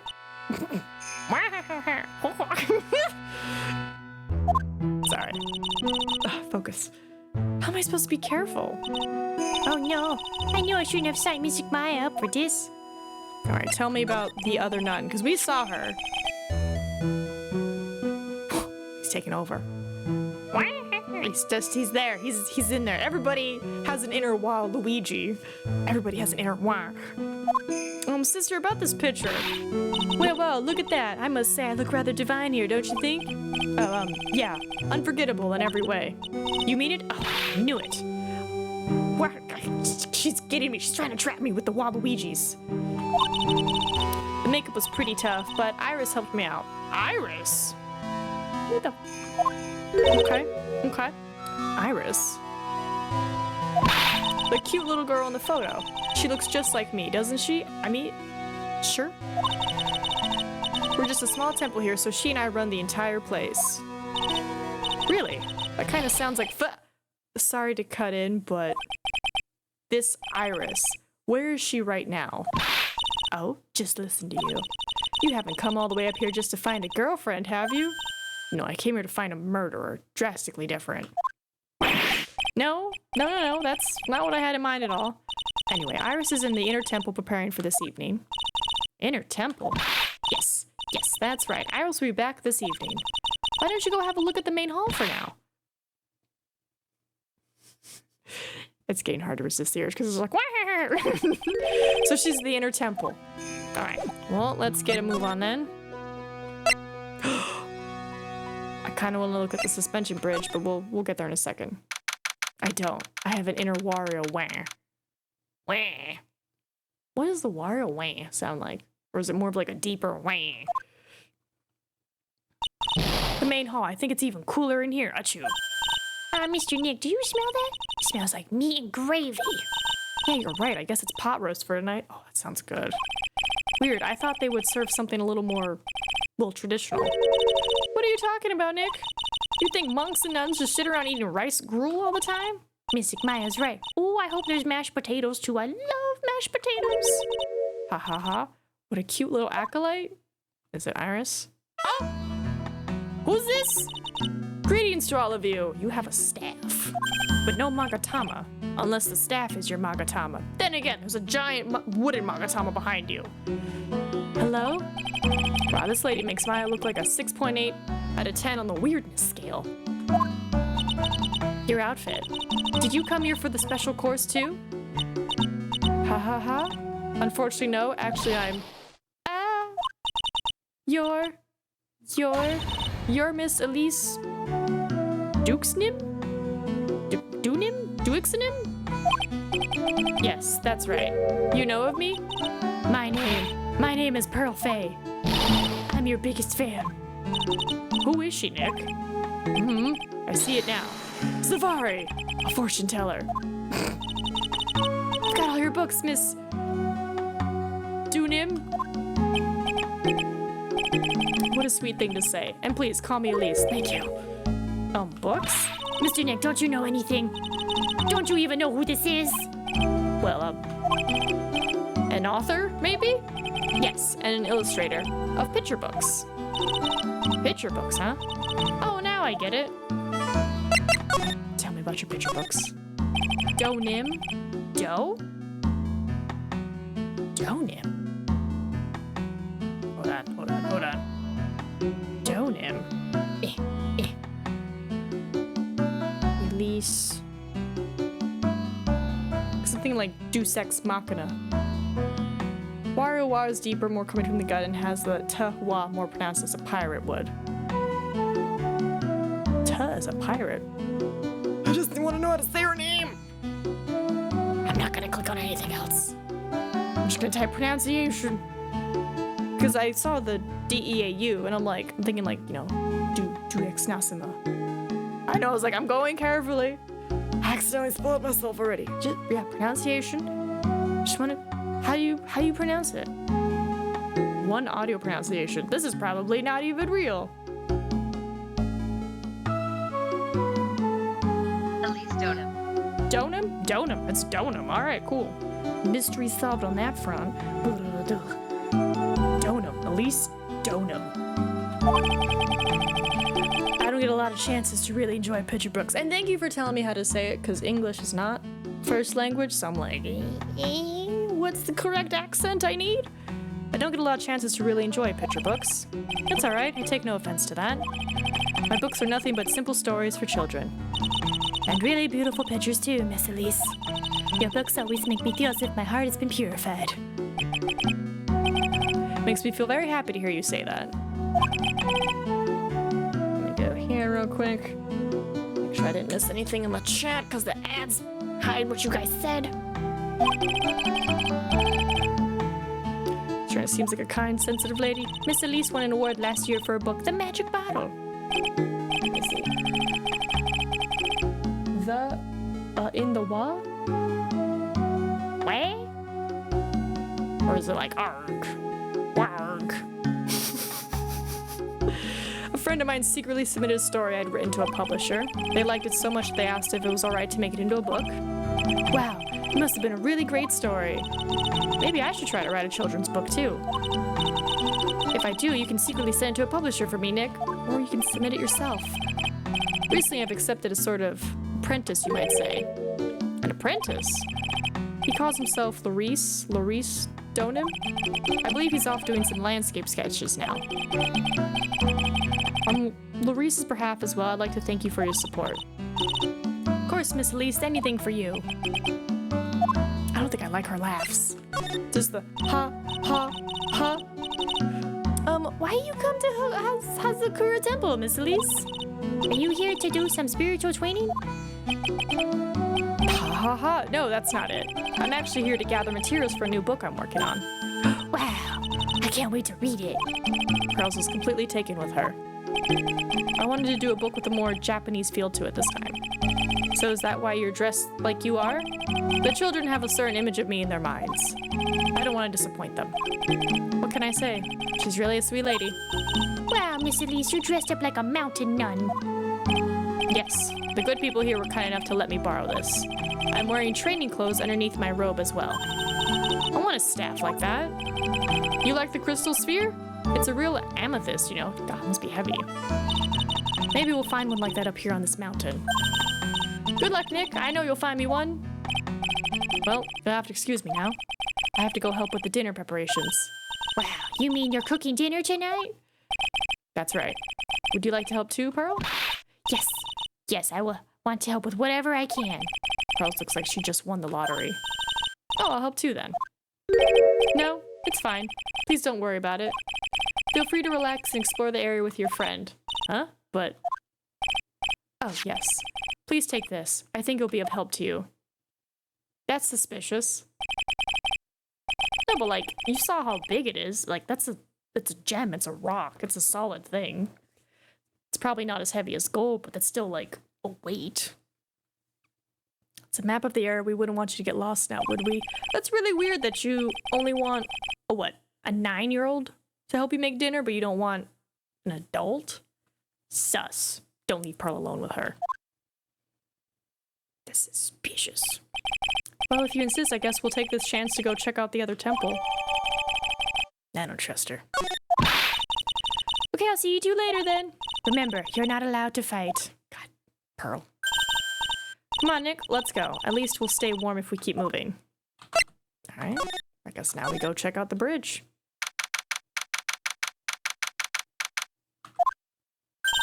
Huh? Where did Sister Bikini go? I guess she went to the inner temple to go help that other nun out? Alright, I think her name is Iris? Yeah, that was it. I want to find out who Iris really is, but I'm scared of what I'll find. Don't worry about it, Maya.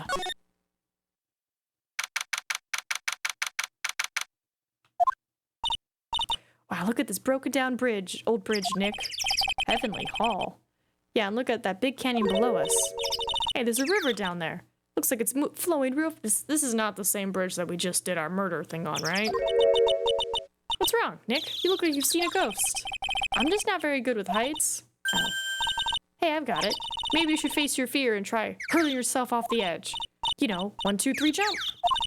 Might be just what you need to get over your fear of heights. No? Yeah, death is a real good way to overcome phobias. Alright. Anyway, it sure looks like a rickety bridge. Can't argue there. That's probably why it's called Dusty Bridge. Read it again, Maya. It says Dusky Bridge. Oh my god, it is the same bridge. Oh my god, it is the same bridge. Well, it's practically the same thing. Anyway, the inner temple is just up ahead, right? So let's go and check it out. Ugh. Why isn't there another way across? I don't like it. I don't like it. Can't believe there's a public phone here. Who would ever use it? The people who live here, I guess? I doubt they have any real phones here. Yeah, but it took like 20 minutes to walk here from the main hall. It would have been smart of them to build the main hall here, don't you think? Maybe you should work on channeling someone who makes logical sense, Maya.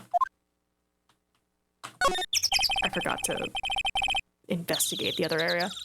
Some letters are engraved into a roughly cut boulder. Dusty Bridge. God. It says Dusky. Dusky Bridge. Come on, Nick, take a look at that bridge and tell me it's not supposed to be dusty. That sign is obviously wrong, and I'm gonna fix it. Now, give me a pencil. Do I look like a pencil holder to you? Come on, Nick, why don't we hop across the bridge? It'll be fun. I'm not so sure. It looks like a bunny hopping across the bridge would destroy it. Okay, Nick, then let's try to find a cute, fluffy little bunny and test your theory. That right there sums up the fundamental difference between sane and insane. She's like, if I just send a rabbit across. There's a narrow path going off in a different direction than that of the main hall. The sign here is so old, the text seems to have vanished. The path leads to a wooden staircase that goes down to the bottom of the canyon. Okay, I'll write wooden staircase on it then. Do you really think that it's necessary? You'd have to be blind not to see the stairs. Well, it can't hurt. Just pass me a pencil, okay? Graffiti is a crime, Maya. Let her believe. Alright, see if there's anything else. It looks like it's about 20 yards to that cliff over there. I guess that's where I'll be training tonight. Do you want to train with me, Nick? And do the special course? I think not. Would it be so great if you had spiritual powers too? Really? I see dead people. Sounds more like a cause for alarm to me. That would be very concerning. Footprints, are they anything? No? Alright. Before we move on to the inner temple, let me get back here and investigate this stuff. That looks like the main hall where we'll be staying tonight. From here, it looks like one of those ice hotels you always hear about. They gotta have a heater or something in there, don't you think? I don't want to die. I'm not worried. I brought my hot water bottle. Did you bring one for me? What are you talking about, Nick? Who carries around 2 hot water bottles? Ugh. The cold doesn't kill me. The ice queen over here will finish the job. Oop, did it too late. What do you think, Nick? Pretty awesome gate, huh? Sure is. Looks pretty well maintained, too. This thing kind of puts your hometown to shame, Maya. Yeah, well, a lot of things have happened in Kurain Village. We used to be a lot richer back when people hired us to perform channelings. Oh, I see. But now the place looks a bit run down. I guess I was just born in the wrong time. Sure there's nothing else. Oop. Oh, look. It's a cute cute little bell tower. I absolutely love the sound of a giant bell. Oh, so which do you like better? That or the sound of money? Sorry, but I'll take money for the win, Nick. What are you apologizing for? Oh look, it's one of those snow motorcycle things. Most people call that a snowmobile, you know? Snow motorcycle things. Snowblomobile, same thing. Too bad we didn't invite Desiree. I bet she could race the wind on this slowmobile. Or maybe she'd give me the ride on this blow snow pile. Ugh, I told you, it's snowmobile. Alright, that looks like it's everything. Let me go back to here, because I totally forgot to investigate. It's an altar. It looks a bit old, but someone does a good job taking care of it. Speaking of altars, I remember seeing one like this in the Curane village last year. I guess they really do have something to do with spiritual power after all. I bet the writing on these sliding doors are instructions for spirit channeling. Kind of like how we scribbled math formulas on the bathroom walls to remember them. Except we couldn't go to the bathroom during tests, and I can't read these walls. Good job, Nick. There are straw zabuton cushions arranged around a hibachi brazier. I haven't seen a layout like this since I saw this really old Japanese movie on TV. If it wasn't for this hibachi, they'd probably freeze to death. Man, I don't know why, but it's making me hungry. There's a laughably large Magatama on the altar. If I can see Cyclops with a tiny Magatama I've got, I can only imagine what kind of power this bad boy has under his hood. Oh. It's a stack of straw zabuton cushions. Maya told me this type of zabuton is called enza. I suppose if I'd never come here, I'd have missed out on all these new things. I think that's everything.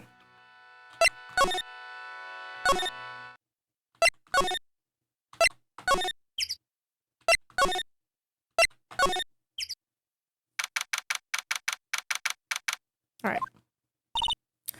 Whoa, that bridge was shaking like jello in an earthquake. And at least half of the wood on that rickety bridge was rotting, I bet. Not to mention the last part only had like one board left on it. What's wrong with you? Your face is all green. Can you not pick on me for a second? I'm still trying to get over the shock that we made it safely across that death trap. Yeah, I guess I'm a bit surprised too. Yikes, that temple is in bad shape. Looks like it could collapse at any moment. I guess people don't use it too often. Is this really where you're gonna train tonight? That has to be it. It's kind of creepy around here, like a ghost might jump out at you or something. Spirit medium afraid of ghosts. Isn't it ironic, don't you think? Alright, let's examine. So that's the inner temple up ahead. Looks kind of run down. Well, it wouldn't be very temple-like if it was all bright and shiny. So you're training here tonight? Yep, then everyone will see my spiritual powers. Sounds like your stomach wants to show off its digestive powers instead. I wonder if that roast is ready yet. Bruh, I could go for a roast. Looks like there's something written on it. I can't read it, but if I had to take a good guess, I'd say it says, Inner Temple. What's the point of a sign if you can't read it? Must be tough for the mailman when he's delivering here. I guess a sign is a good indication of how long this place has been here. Hey, a half-open gate. That's practically a welcome mat. Yeah, except the sign on here says, no entry. Nick? Rules are made to be broken, you know? You expect a lawyer to go along with that? Oh, come on. You're such an old lady sometimes. Let's just go. Don't blame it on me when Sister Bikini puts a curse on you. Now you've got me scared. Let's just forget about it, okay? Sister Bikini. She gonna get ya. Okay, and then slide. What is that? Looks like this bridge is suspended by 4 of these wires. They're really thin. Shouldn't they just be a little thicker? Oh, stop it. You're such a worrywart, Nick. If the bridge were really gonna collapse, I'm pretty sure the boards would break before these wires ever did. What's wrong? You're turning into an overripe avocado again. Just blue. Oh wow, look at these neat Buddha statues. Maybe I'll take one home with me. No? Maya. But there are so many, they wouldn't notice if I took just one. Are you kidding? Of course they'll notice. What are you gonna do with one of those anyway? Put it in the office, of course. We can trade that wooden statue in the office reception area for one of those. You know, come to think of it, where did that wooden statue come from anyway?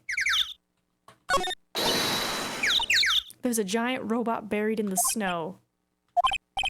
Well, there's something buried in the snow, but I think it's an incinerator. Oh. But you gotta admit, it looks like a lot like a robot. Sure. Anyway, I don't think it gets used much. Looks pretty rusty. Hey, Nick, do you think this giant robo-incinerator can walk? I told you, it's not a robot, and it's not especially big either. Bah, you have no imagination. I thought it'd be real neat if you had to beat it to advance. A fight between a lawyer and an overgrown furnace? Whoever paid to see that? I don't care how much you pay me, I don't want to cross that bridge again. No worries, Nick. No one is offering you any money. That's because no reasonable person would call that pile of popsicle sticks a bridge. The latter half of it was nothing more than a few planks of wood and some string. Hey, if we want to get back, we've got no choice but to cross it again, you know. Or we go the long way. Maybe I'll just stay. I've always dreamed of living in a little shack in the woods. Wow, you really are scared, aren't you? And that looks like it's everything.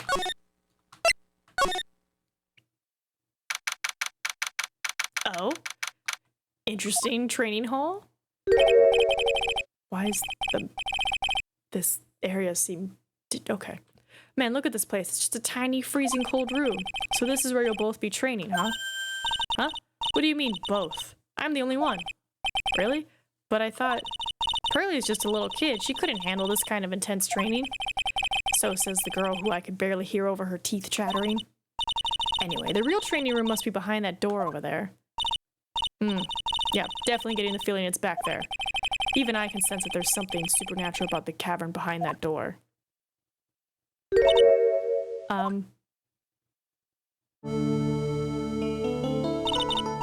Excuse me, but who are you?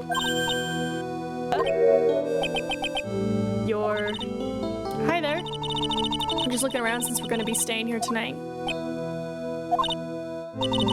Is something wrong? No. It's nothing. I wonder why she's spaced out like that. Don't you, Nick? Did you say something, Maya? Not you too, Nick. Okay, so it is her or it isn't her. My name is Iris. I'm one of the nuns here at this temple. I'm Maya Fey. It's a pleasure to meet you. Pleasure is mine. Oh, please excuse me. I have some chores to attend to.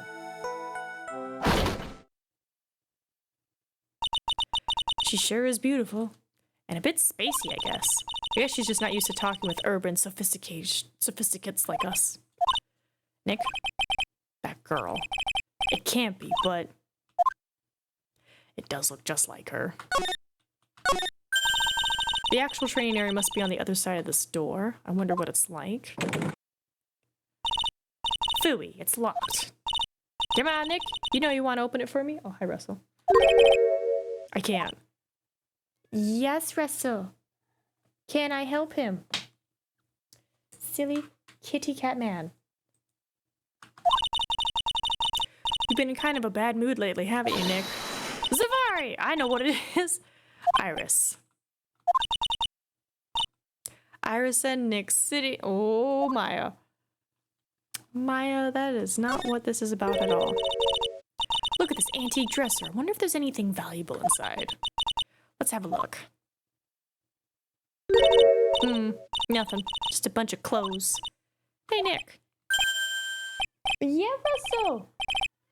Oh, sorry, I was just thinking. Come here. Come here. Yeah? I'm just meowing? I'll be back here then. Bad Iris, I bet. Looks like you've been bitten by the love bug, Nick. Oh, hold on. There was something. There are a bunch of musty-looking blankets and bedding sets piled up here. I wonder why they're even in the... Why they're even here in the first place. He has returned. Because all spiritual training is done under the supervision of a nun. I wonder if Sister Bikini is planning to sleep in here while I train. The king has returned. But if they sleep, what's the point of having them here in the first place? Makes a good point. A hanging scroll. It doesn't look like that old either. What is it? Why did you scream like that? This scroll. It's my mother. What? What?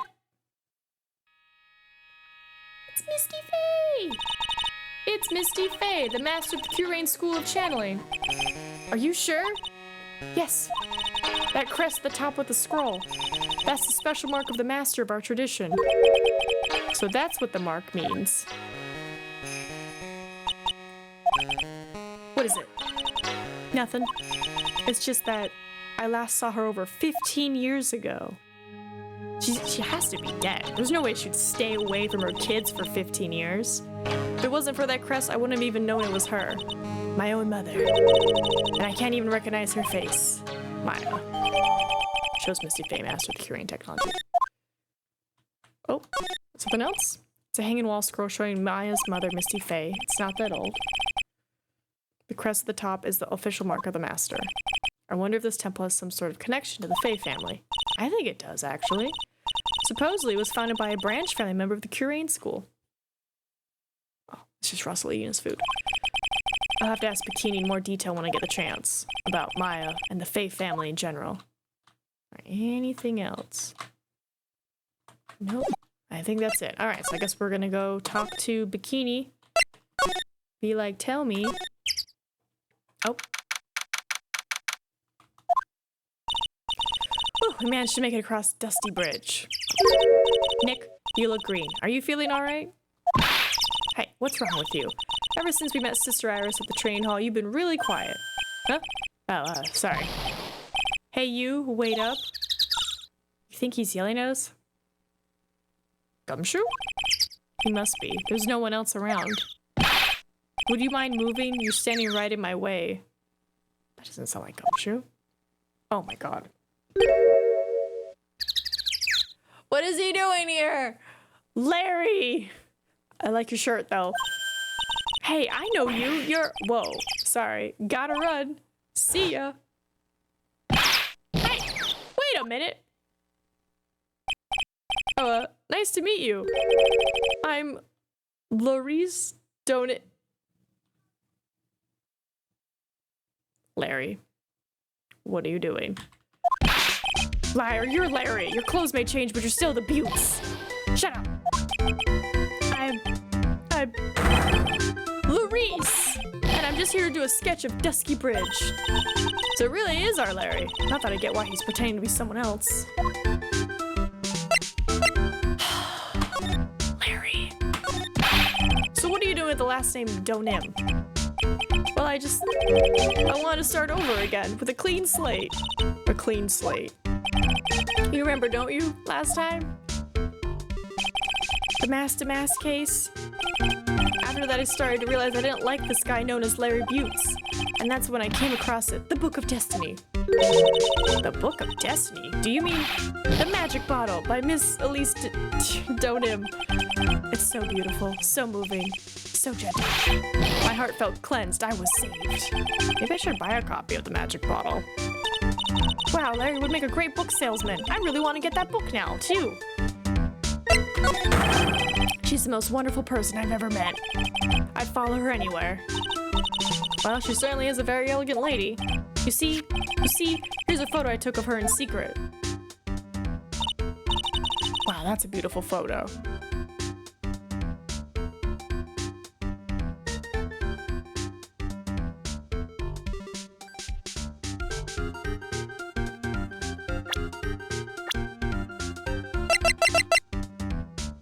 Why does she look so different? You took a photo of her in secret, but here she has gray hair, but in the photo she has brown hair. This is something. You want a copy, don't you? It's okay, I just happen to have made extra prints. Would have at least added to the court record. Still, it's kind of hard to imagine he's a picture book illustrator. So tell the truth, you must have some kind of ulterior motive, right? What are you talking about? I don't trust anyone anymore, especially not women. Talk about a bad case of denial. Anyway, can you even draw well enough to make a picture book? Art isn't only about technical skill, you know? It's also about having a pure heart. And that's why I'm asking, can you draw well enough to make a whole book? Now that you mention it, I wonder. It looks like you still have some doubt in your heart. It's true, I do. But when I first saw her, I felt it. Something inside me ended and something else began. Oh, Larry, it sounds like you've fallen in love with Miss Elise Donim. No, you're wrong. It's not her. It's the other girl. Other girl? Uh-oh. I got a bad feeling about this. Let me guess. Is it Iris? Oh, yeah, her. My little Iris, of course. She's really pretty. This girl, she's perfect. She's exactly my type. I wonder if she would model for me. I want to draw a portrait of her. Yeah, you always liked those model types, didn't you, Larry? Hey, wait a second. Didn't you say you were swearing off women? Huh? Yeah, that's right. Of course I have. I have basically, but Iris is different. I feel like I still have one chance left at the dream. This guy will never change. Everyone? Oh, it's Pearl. Hey, Pearly. Dinner preparations are complete. Please come quickly to the main hall. Alright. Can't wait to dig in, Pearly. Oh man, make me hungry. I'm gonna go to the inner temple and call Sister Iris. I also want to have a look at where Mystic Maya is going to be training. Don't fall. Can you imagine if she just went through the bridge? Be horrible.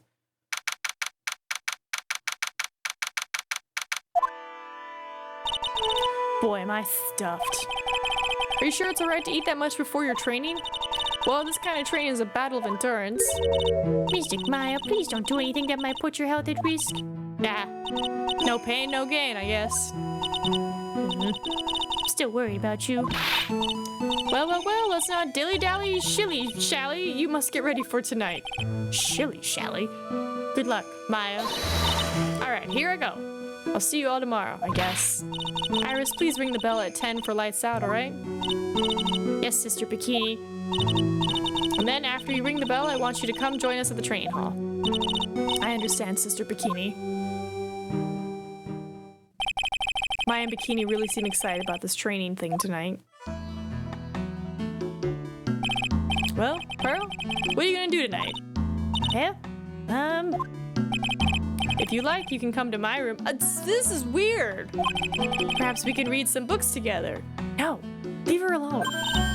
Really? I'd love to. I'm not very good at reading. Wait, you're 9. Wait, hold on. Pearl's 9. That means she's like, what, in the 4th grade and she can't read good? Oh no, we gotta get her caught up. We gotta get her some goosebumps. Well then, would you like to practice reading with me? I'd love to. Pearls is absolutely smitten with Miss Donim. So Larry, what are you gonna do? Huh? Me? Well, I'm just gonna hang out in my room. I can't stand the cold at all. I totally hear you there. Miss Elise, so for example, how do you read this? It says, gravely, gravelly. Gravely, gravelly. It's kind of a tough word. Oh, okay. And what about this word? That's another tough one. It says, roast. What kind of a book is she reading anyway? Well, I'm gonna go wash the dishes and help clean up. I'll go visit you when I'm done, Miss Elise. Well, not much to do except head to my room and huddle under the covers, I guess. Or talk to Iris. Okay, apparently not. Ugh, it's a whole different type of cold up here in the mountains. Why couldn't the nearest bathroom be just a little closer to my room? Mr. Wright? Oh, Miss Donim. Are you going to use the bathroom too? No, but have you seen Pearl? No, not since after dinner. I thought you said she was going to go to your room. I know, but she never showed up. A likely story. I'm going to go look for her. Excuse me. Or are you just setting the plot? Because now she's dead. Sorry, I've been watching too much true crime. Miss Elise Donim, a woman as mysterious in origin as her last name. But a really mysterious one. Oh. Sister Iris. Good evening. The really mysterious one is this girl. Are you on your way to the bathroom too, Mr. Wright? I can't let this chance pass me by. I should try to talk with her and maybe get some answers.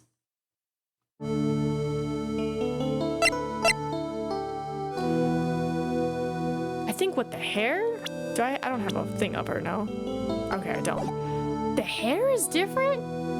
Right, because she normally has red hair, but she could have easily dyed it. It's been 5 years since then, right?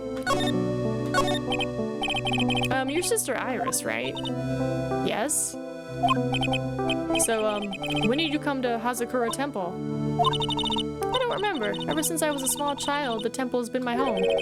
So you've never left? Well, I don't have any family left to take care of me. Sister Bikini? Come to think of her as my room mother, as it were. Ah, I see. But, didn't you go to college? And maybe enroll in the Ivy University Literature Department? No, I never had an interest in going to a big university like that. My training is all the education I need. I see. But, once in a while, when I get the chance, I make a trip to the nearby town. I can use a computer and a cell phone, too. That's not exactly something worth bragging about. But I don't see any Cyclops. So I guess that means she's not lying? Please don't stare at me like that. What kind of place is this anyway? I heard it's for training to increase your spiritual power or something like that. It must seem awfully crazy to normal people like you. Well, I have to admit it is a whole different world up here. I'm glad to hear you say that. Huh? Talking with dead people. Who does it help anyway? I hate it. Really? So then why stay in a place like this? Is something wrong? I didn't realize it was so late. I have to go and ring the bell for lights out. I guess it's almost 10 now, huh? Mr. Wright? Yes? If it's alright with you, I would like you to have this. Why? But this is your hood. It has the power to protect you from evil spirits. Come to think of it, Sister Bikini was wearing one of these too. I pray for your safety on this dark, cold night. Am I supposed to put it on? I'm sorry, but I must bid you good night. Is she gonna die? What's happening? Wait a minute. Sister Iris! Yes? Just now, you called me by my name. You said Mr. Wright. How did you know my name? I never introduced myself to you. That's... Sister Iris, please, tell me the truth. You and I. Have we ever met before?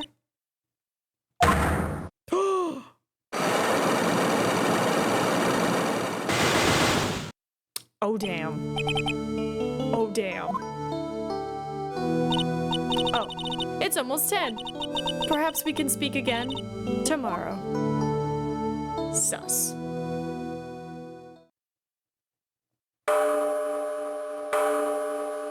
But knowing this game, somebody's gonna get murdered. Somebody has to die. So my hunch was correct. She does know me. I'll have to try to talk with her again tomorrow. There's a lot of dots. Uh-oh.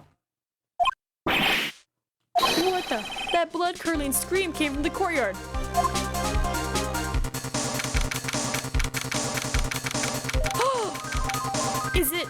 Is it Elise? That scream. I'm sure it came from around here. Ah! Someone's there, on the ground. Miss Donim! Squish. I just stepped on something soft. Hey, don't step on my tummy like that. What are you doing lying there in the snow? I was passed out. What do you think? So that blood-curdling scream was you? Forget about that. Hurry up and call the police. Was there even a phone in the main hall? No, but we still get reception up here in the mountains. You must have a cell phone on you, right? I didn't bring it with me. Oh, you're useless. I mean, even Iris has a cell phone. We've got no choice. We'll have to use the public phone by Dusky Bridge. Hurry, hurry, hurry, hurry. Run as fast as you can. Yes, ma'am. If you don't hurry, Iris will... Iris will? Wait, is this Iris? Or is this Miss Donim? It's farther than I thought. The bridge is just up ahead. I have to tell Maya what happened too. Dusky Bridge! It's burning down! What the heck happened? What are you doing here? Why you seem so calm? What, is it me? Don't scare me like that, Larry. I almost had a heart attack. My name isn't Larry, it's Laurice. Larry, hurry up and call the police. I'm going to the inner temple. Don't be stupid. The bridge is nothing but a burning wreck right now. Listen to me. There's been a murder here at Hazakura Temple. What? The murderer might have fled across the bridge. I have to make sure Maya is safe. But please call the police. I've got to go. Get out of my way, Larry. It's so dangerous, Nick. Wait. Running across bridges that are on fire. I must have been crazy. I knew how dangerous it was, but I still went for it. Nick! Well, there I go. That's the end of me. Weakened even more by the fire, the rickety old bridge's planks snapped and gave way. And as I was swallowed by the eternal darkness that surrounded me, a final terrified scream rose up to pierce the frozen air of that harrowing night. Harrowing? Harrowing. I don't know. English. Harrowing. I don't know. I feel like I'm saying it wrong. Okay, so either Iris got murdered or Miss Donim. Because we said Miss Donim, but then Bikini was like, Iris will. And it's like, what, Iris will die? I will escape? What are you saying?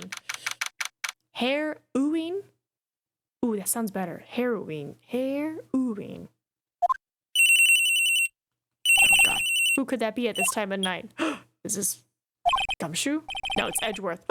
Edgeworth! Edgy, get up! It's an emergency! I told you to call the police, not his boyfriend! Huh? Larry? Do you even know what time it is? Hair owing? Hair owing. There we go. Harrowing. Hair owing. Also, how does Larry have Edgeworth's number? It's not Larry, it's Laurice. Laurice Donim. This is nothing more than a terrible nightmare. I'll just roll over and... Wait, don't hang up! It's an emergency! It's Nick! He took a really nasty spill. Well, it wouldn't be the first time, so... I'm not joking, his life is in danger. What? What happened? Tell me! Talk about a guy with bad luck, he may already be dead. Anyway, you've got to come back. You're the only one that can help. My Iris, my beautiful Iris, she needs help. All right, I don't know what's going on, but I'll be there as soon as I can. I'm at the detention center. Please, Wait, is Nick dead? Wait. Wait. It's been 1 year since I left that country. I thought I wouldn't have to see him again for a while. Wait, how does Larry have his number out of country? Sounds like it won't be a pretty union, as if I expected anything to change. Wait, is Nick dead? Wait, is Nick dead? You're late, Edgy. What took you so long? I don't want to hear it. I chartered a private jet to come as quickly as I could. Well, you should have chartered a faster one. Anyway, just listen. Something happened to Miss Elise, and Nick is Maya, and Iris's bikini. Huh? Say something, Edgy. Before I came here, I stopped by the hospital and paid Wright a visit. I'm alive. I believe I have a better understanding of the situation than you at this point. The murder victim was the picture book author, Miss Elise Donim. She was found by Wright and the head nun. The suspect is the temple's younger nun. Then later, while Wright was crossing the bridge, it broke and he fell into the river. The hospital says that he'll need at least 2 days of bed rest. Yes, that's right. You got it. But they arrested her, my sweet little Iris. And here I was convinced he was the one the police had arrested. However, I still don't understand what these two items are for. What are you talking about? They're things Wright gave to me when I was leaving his room. This is the first. He gave him the Magatama! He said some nonsense about being able to see into people's hearts with this. And the other, he couldn't possibly ask me what I think he is. Am I gonna be Edgeworth? I'm begging you, Iris's trial starts tomorrow. With Nick out of the picture, you're all I've got left. You're the only one that can represent her. What did you just say? You know, represent, defend. What were you expecting? Why do you think I called you anyway? I'm a prosecutor, Larry, a prosecutor. Do you understand what I'm saying? A prosecutor is a lawyer who, don't talk to me like a kid. I graduated from junior high, you know. Don't worry about it. I promise I won't tell. But, I mean, I heard a paper badge. Had no problem fooling an entire court before. Shush mouth. How could this country's judicial system have fallen into such decay? Please, Edgy. At least listen to her. Listen to Iris's side of the story. So Wright wasn't joking when he gave me this badge after all. Can you just do that? Can you just be like, boop, boop, I am now a defense attorney? Thank you for coming. My name is Iris Edgeworth, Miles Edgeworth. I don't know if I can be of any help, but I will at least hear what you have to say about the murder. Mr. Wright? How is he? Mr. Loris said that he might even die. Fortunately, he will be fine. Larry, you moron, how could you say something like that? He was badly bruised when he hit the water, but otherwise he is unharmed. Thank goodness. But he's caught some kind of nasty cold. Cold? He's running a high fever and is drifting in and out of consciousness. I must be imagining things. This woman, I feel like I've met her before. All right, because he was the one who had the trial with Dahlia and Terry Falls. Pardon me, Iris. I would like to ask you something if you don't mind. I have the distinct feeling you and I have met before. It must be your imagination, Mr. Edgeworth. After all, I hardly ever leave Hazakura Temple. Hazakura Temple? What's that? It's a place where those who wish to boost their spiritual power come to train. You need to undergo some very difficult training to release your inner spiritual power. Spiritual power. Did you go to that temple for that reason as well? No, I don't have any spiritual powers. I don't need them. In that case, what are you doing at that temple then? I've committed some sins. Sins that I need to pay for. That's why I'm there, and why I continue to train to purify my soul. Uh-huh. I want to ask you about last night, the night of the crime. Alright. I helped to clean up after dinner, and then went back to my room at about 8. Later, I left my room to ring the lights out bell at 10. Bell.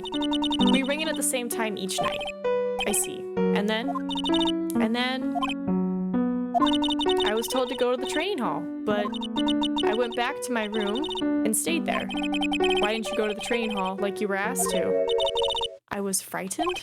Frightened? So I just stayed in my room and meditated until the murder happened. Do I have the police report? Okay, we don't have the police report yet. There's more to her story, I just know there is. Maybe I should dig a little deeper. You were asked to go to the training hall on the night of the murder, yes. However, you didn't go, because you say you were frightened. What exactly were you so frightened of? Oh, this is... What in the world? Is there something wrong? I'm sorry, it's nothing. It looks like she's not aware of them herself. These must be what Wright was talking about. The psycho locks. I believe he said I need to present this Magatama item to do something. Cyclops. So do you have any idea as to what really occurred last night? I think it was the result of the tremendous spiritual power that was unleashed. Spiritual power? Just ambulance. Yes, spiritual training has been a cause behind many great tragedies. This incident was just another example. Iris, I'm sorry, but I can't accept that. I'm a man of science. I don't believe in spiritual power. Yes, I understand. Most people don't. And I'm certain that the thing that killed the victim was a human. So please, answer me this simple question. Were you the one who killed Elise Stonin? No. I'm not the one who took her life. Those psycho-lock things aren't appearing. I suppose that means I can believe that she's not lying. What's wrong? I can't believe what I'm thinking. And here I just finished saying that I don't believe in spiritual power. It appears that's about all you can tell me. Thank you very much for listening to my story. I visited Wright at the hospital before coming here. He asked me to take care of you. Like, take care? Or take care? Yes, at the trial tomorrow. He asked me to defend you. Okay. If Mr. Wright has that much faith in you, Mr. Edgeworth, then I will gladly entrust my fate to your capable hands. Before that, I have one question. Yes? Do you know Wright? Why would you ask that? Whenever you came up in our conversation, he would begin to act a little strange. Mr. Edgeworth, what is Mr. Wright to you? He is a very dear and indispensable friend. It was 5 years ago. That's when I deceived him. You deceived him? I heard that he was in a lot of pain afterwards because of what happened. I know what a weak person I am. That's why I thought it was best if he never saw me again. I want him to just forget about me without learning the truth. Wait, so is this Dahlia? Well, if you ask me, Wright is still suffering. And until he learns the truth, I don't think he'll ever be able to truly recover. Iris, it's not too late. You should go to him. Tell him the truth. Me not knowing the truth. I'll defend you, but only if you agree to that one condition. All right, Mr. Edgeworth. I promise. Very well. I'll do everything in my power to get you an acquittal. Do we want an acquittal? That's enough information gathering for now. I should head to the crime scene. Oh. Okay, I was like, hold on, let me try the Magatama real quick. See if we can open it.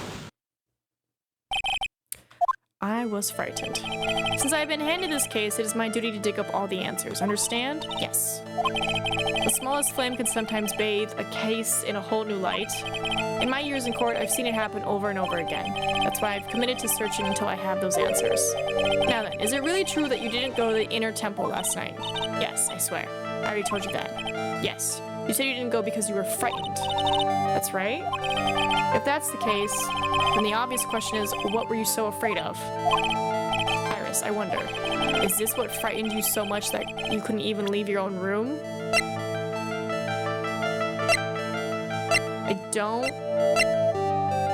I don't think we have what we need, because none of that's scary. Alright, let's go check out the crime scene. Maybe there's something there that can show us what she's afraid of. Man, that bridge got messed up. It sure is cold, alright. So this is it. Dusky Bridge. Oh, wow. It's you, Mr. Edgeworth. Hey, it's Gumshoe. Detective Gumshoe. Shh, don't listen to him. Long time no see. It's been about a year, or has it been longer? It doesn't matter, Detective. What does matter is why you're shuffling around up here. Oh, ouch.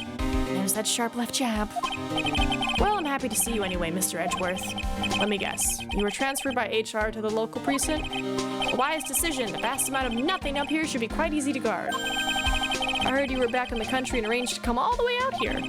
Everybody was real nice. They even let me take charge of the investigation, sir. Gumshoe indeed. Like gum on your shoe. He's impossible to get rid of. I'm supposed to report on the details of the crime scene. Anyway, here I am. Detective Gumshoe, reporting for duty. Great. Thank you, Detective. I thought Prosecutor Godot was gonna get here before me. That guy's a real mystery, I tell you. Prosecutor Godot? Godot, you say?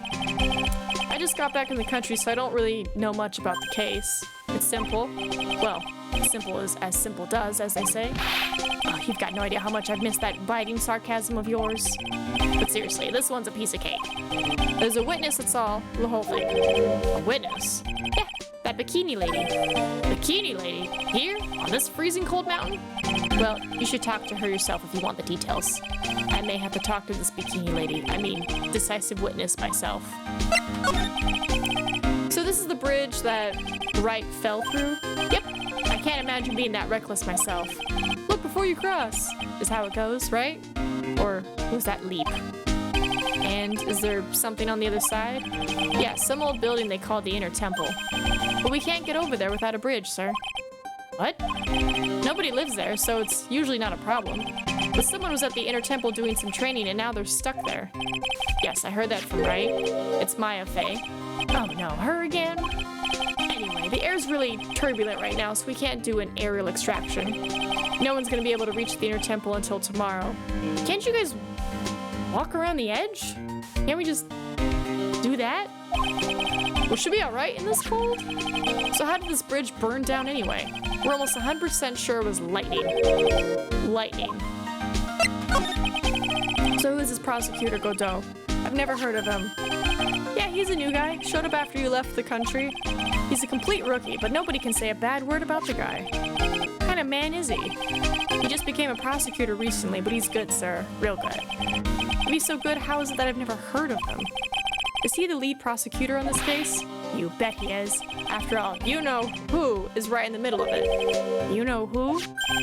Phoenix Wright, of course. For some reason, Godot has really got it in for Mr. Wright. Oh? Yeah, he seems to have some kind of a grudge. And what would be the cause of this grudge? I don't know. Maybe he made fun of his mask or something. None of this is making any sense. I better start looking into this Godot myself. You're telling me the bridge caught on fire due to a fluke bolt of lightning? Yep.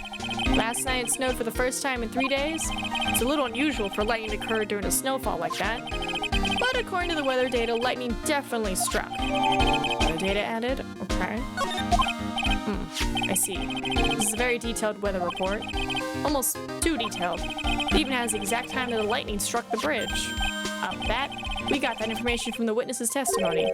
Someone actually saw the lightning hit the bridge. Who is this witness? Sorry, I'll go ask one of the local cops later. Well, thank you, Gumshoe.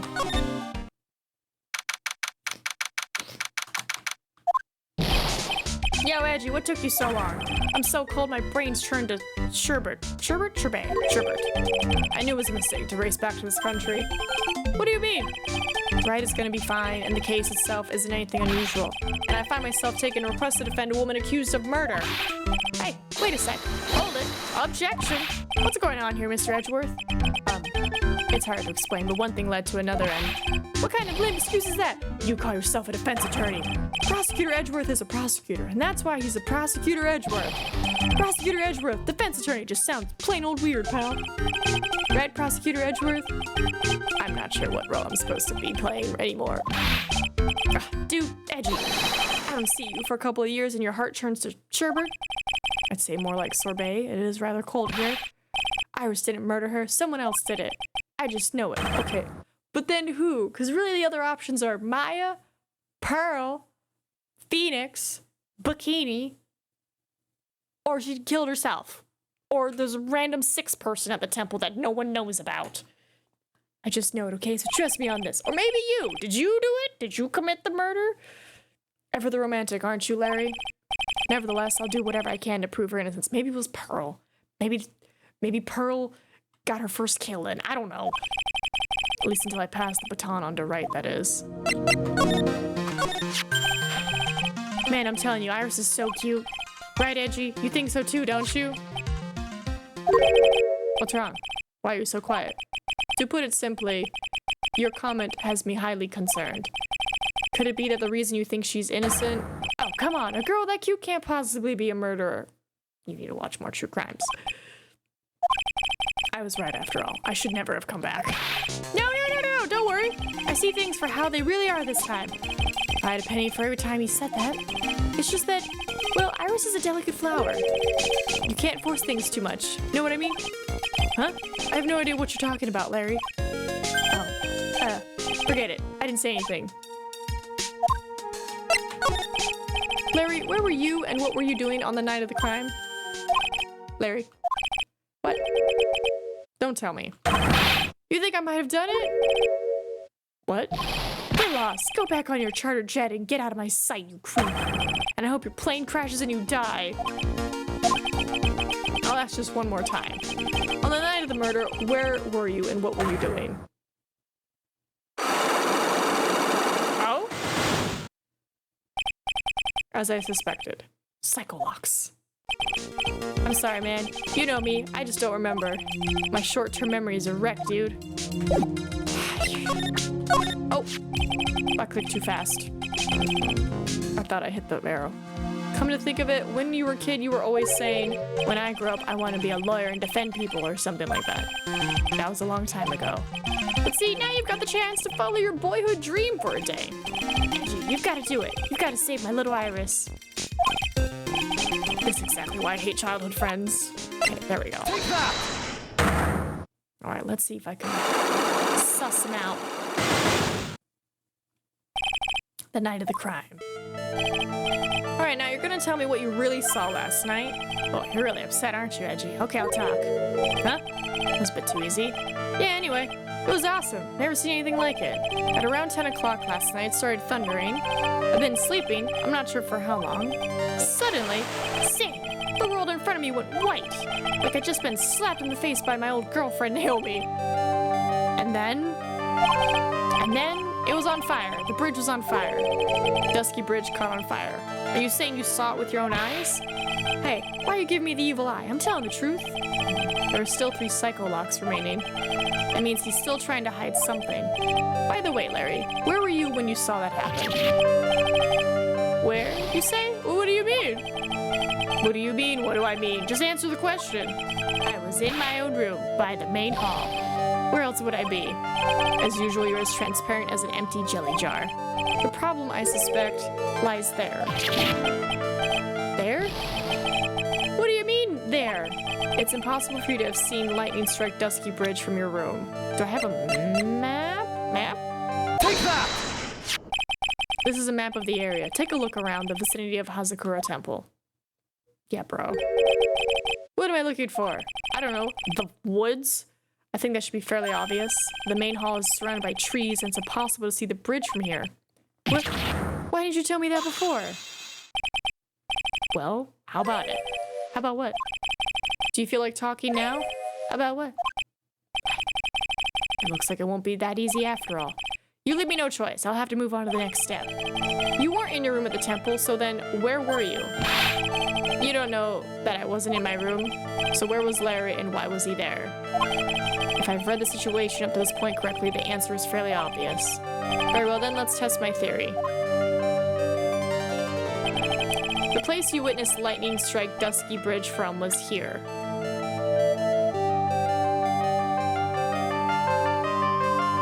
I don't know, was he here? I know it sounds silly, but like, he was either there or he was here. I mean, we met him here. Take that! This is where you were. Well, what do you think, Larry? Oh, not much, I guess. Oh, no. I'm sorry, but what kind of answer is that? Well, you were just making small talk, right? Like, how are you doing or something? Larry. Look at the expression on my face. Do I look like I was just making small talk? To be honest, no, I guess not. Damn it. I don't think we have what we need yet. Yeah, I don't think we have it. I don't wanna waste my lives. Alright, let's go finish talking to people.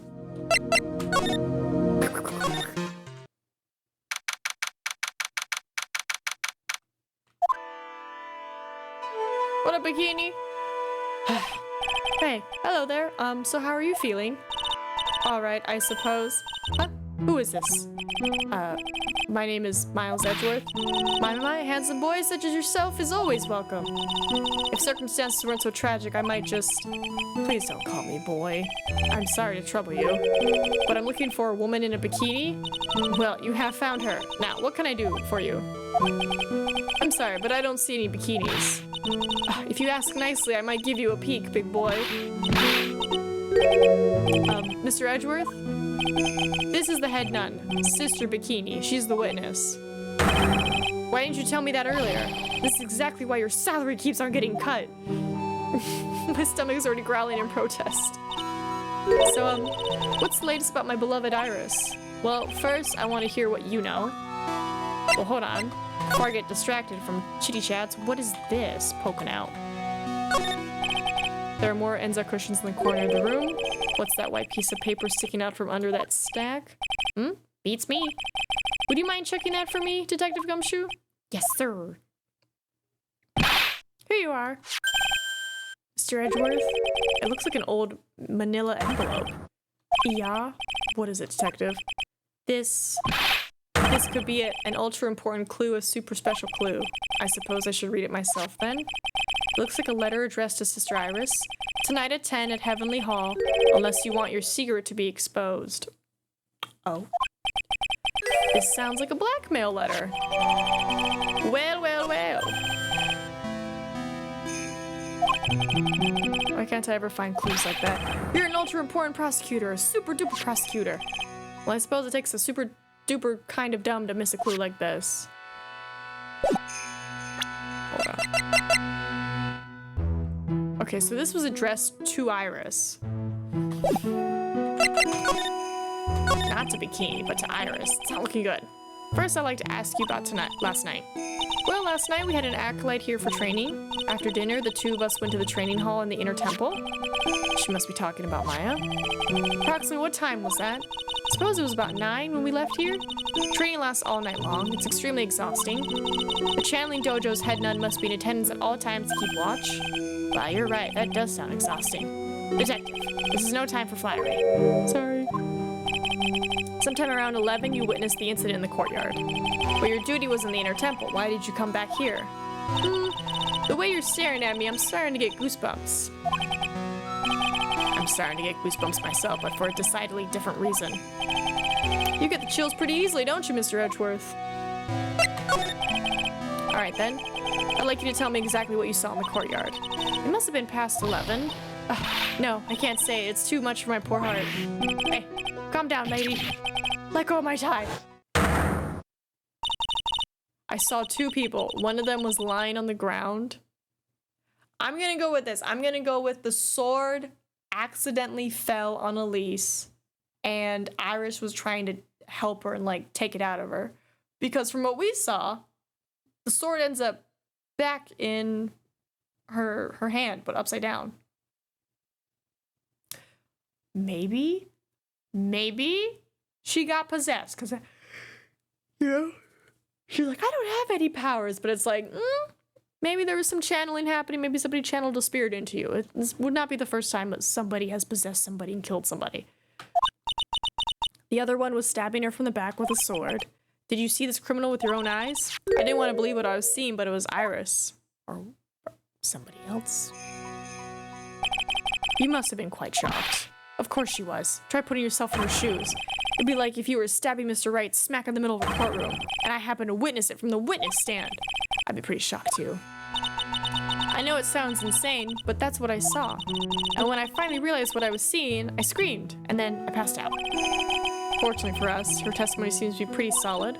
However, the idea of Iris doing such a foul act seems unnatural. Unnatural? The girl I know simply isn't capable of this sort of foulness. I wonder what she means by that. As the head nun, it's your duty to stay with the acolyte at all times, correct? Yes, that's correct. I know it may look strong, but the truth is, I've got a bad lower back. Bad lower back? Yes, it's especially bad in the winter. So bad that I can't even lift a bucket. Do you remember how cold it was last night? My bad back felt as stiff as frozen glass. I just wanted to take a nice hot bath to ease my aching back. That's why I returned to the main hall. So you left the disciple all alone. Don't be ridiculous, I would never do that. That's why I ordered Iris to the inner temple after she had rung the bell for lights out. But apparently she never rung the bell. Yes, but she never went to the inner temple, did she? She did. So did this head nun actually see Iris there? I think I'll better try to get some more details. So who was this acolyte that was to train at the inner temple? Her name is Maya Fey. I treated her very badly, I'm ashamed to say. And after she went through the trouble of signing up for the special course... Special course? It's a training session where you sit on a block of spirit ice and chant 30,000 times. You don't mean to tell me she's still doing that over at the inner temple, do you? No, of course not. You don't have to worry about that one little bit. Last night we still hadn't started the training session itself. Well, it's good to hear. Oh, dear. There's one thing I forgot to tell you. Uh-oh, I don't think I like the sound of this. Do you know that small girl? I believe she's Mystic Maya's little sister. Maya has a little sister? Oh, you mean Little Pearl. That's Maya Fey's cousin. Little Pearl? I thought she was going to visit Mystic Elise after we'd finished with dinner cleanup. But I haven't seen her at all since late last night. She's nowhere to be found. Oh my god. You mean she was with the victim? It's all the fault of my stupid, creaky old back. A little girl who was with the victim on the night of the murder is gone. As they say, the plot thickens! Okay. Ooh boy, new stuff to examine. And this is where the murder took place, sir. Other than removing the body, we left everything else untouched. Thanks, detective. I'll just have a look around. It looks like the police are still investigating. Oh yeah, by the way, I thought I'd better ask just to be sure. Are you really going to defend that nun, Iris, at the trial tomorrow? Yes, I will. I gave her my word and now I must follow through with my commitment. Well, in that case, I gotta be careful. Gotta make sure I don't leak the prosecution's whole investigation. Don't worry about it, detective. Just keep your mouth closed and I think most of it will flow out on its own. You got it, sir. I'll make sure it flows out like water from a tap.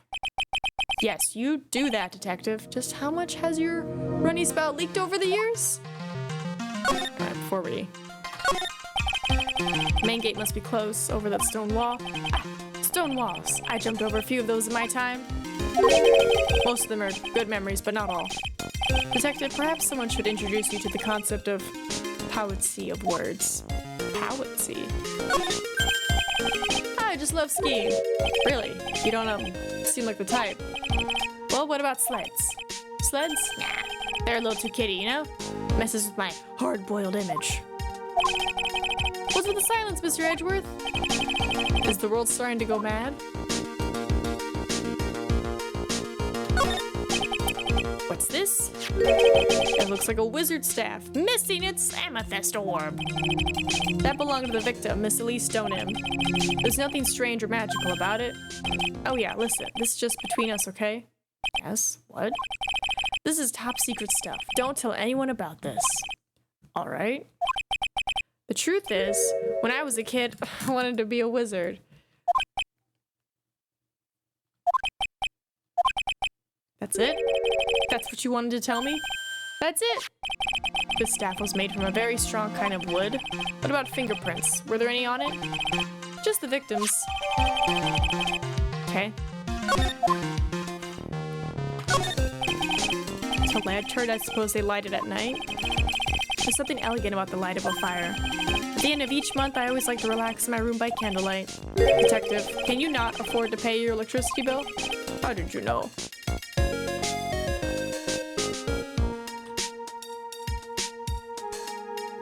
Alright. So the sword from this gold statue is actually the murder weapon. It sure is. It's called a chichichito, by the way. Nasty piece of work, sir. There's still blood on it. I suppose this is the victim's blood? Yep, it's all over the blade. And speaking of all over the blade, there are fingerprints all over the hilt of the chichichito, too. Fingerprints. Naturally, they match the prints we got from the younger nun, the defendant. Our fingerprints are on the murder weapon? What's wrong? You're looking really solemn. Is this how it is for Wright? Is this what it's like to be a defense attorney? Yeah, I figure it doesn't really feel good. To be honest, it feels more like it's detrimental to your health.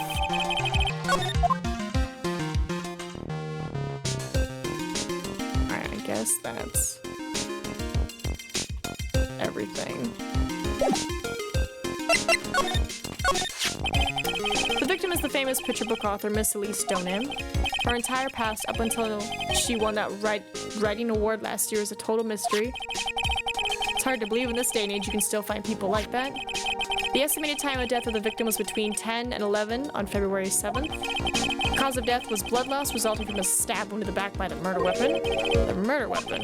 The victim was found skewered with a giant sword. That's terrible. Yeah, but there's one strange thing. Yeah? The victim's entire body was covered with bruises. The bruises are consistent with falling from the height of a 2-story building. Okay, so she fell from somewhere, landed on the sword, and then Iris tried to help her out, and it just bad time for everybody. A 2-story building. That'd be about the same height as that room in front of us, correct? Hey, you're right. Way to go, Mr. Edgeworth.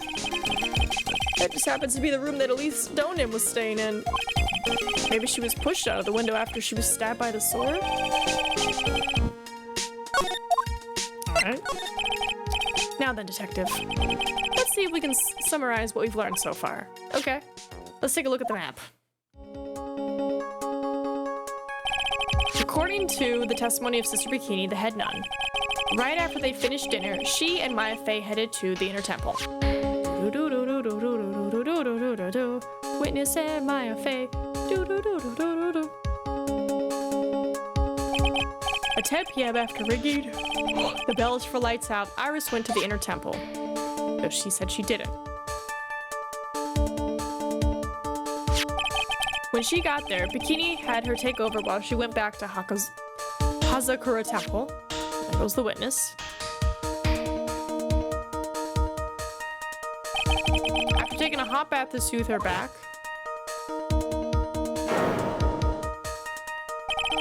Sister Bikini witnessed the murder in the courtyard. If you want more details, you should ask Bikini herself in main hall. The Inner Temple, huh? I'd like some information about that place.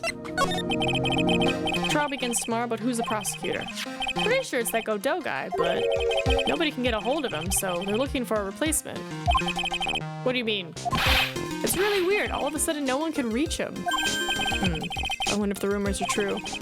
Maybe since Mr. Wright caught a cold and won't be defending, he just lost interest. I tend to appear in court in the role of defense attorney. However, I would be quite unhappy if it came out that I'm actually a prosecutor. Can you imagine if he had to do both? Like, objection, you're overruled. Just objection to himself. Yeah, I can see why, but I'm not the one you have to worry about. I think the real problem is going to be that judge. Yes, he certainly would remember my face even after such a long absence. That's why I requested that another judge preside over the trial tomorrow. We've only met each other once, so there's a good chance he won't remember me at all. Yeah, but what about the prosecutor? Everyone in the prosecutor's office must know you. Wouldn't it be a problem if someone there made a big stink? There's no need to worry. I pulled a few strings and arranged for a prosecutor of my own choosing. Wow, Mr. Edgeworth. I had no idea you had such a powerful string to pull. What is this inner temple that Maya was supposedly training at? According to Bikini, it's an old building they use for training the acolytes. It's on the other side of Dusky Bridge. The bridge that burned down, huh?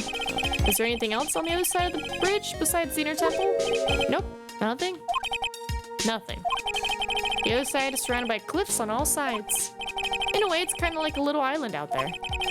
So the only thing there is the inner temple. I hear it's not the kind of place a person could survive in.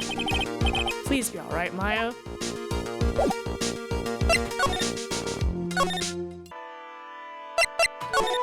She doesn't have anything new.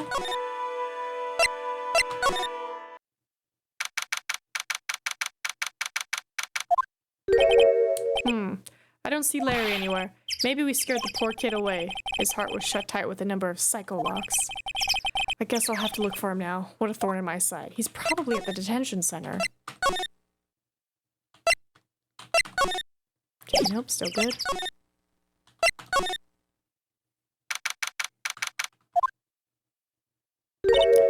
We meet again, Iris. And I have about an hour more of reading. How far can I get? I came back because I need to ask you a few more questions, if you don't mind. But I've already told you everything that Iris, please remember. I'm on your side. You can tell me anything. Yes, thank you. Tell me about the Inner Temple. I just finished speaking with the head nun of Hazakura Temple. She testified very clearly as to what happened. She said she saw you stab Miss Elise Donin with a sword. And one other thing.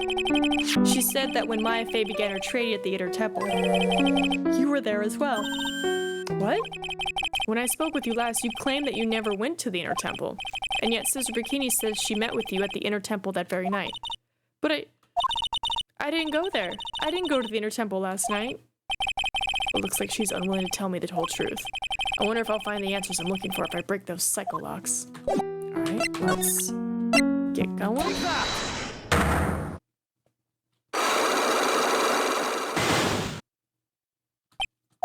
Alright, why were you frightened?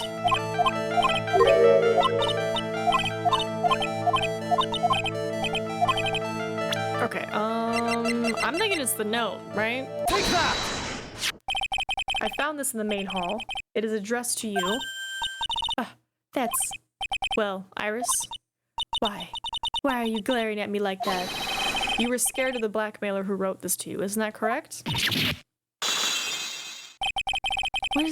Was it the evidence or the power of my glare that broke the lock?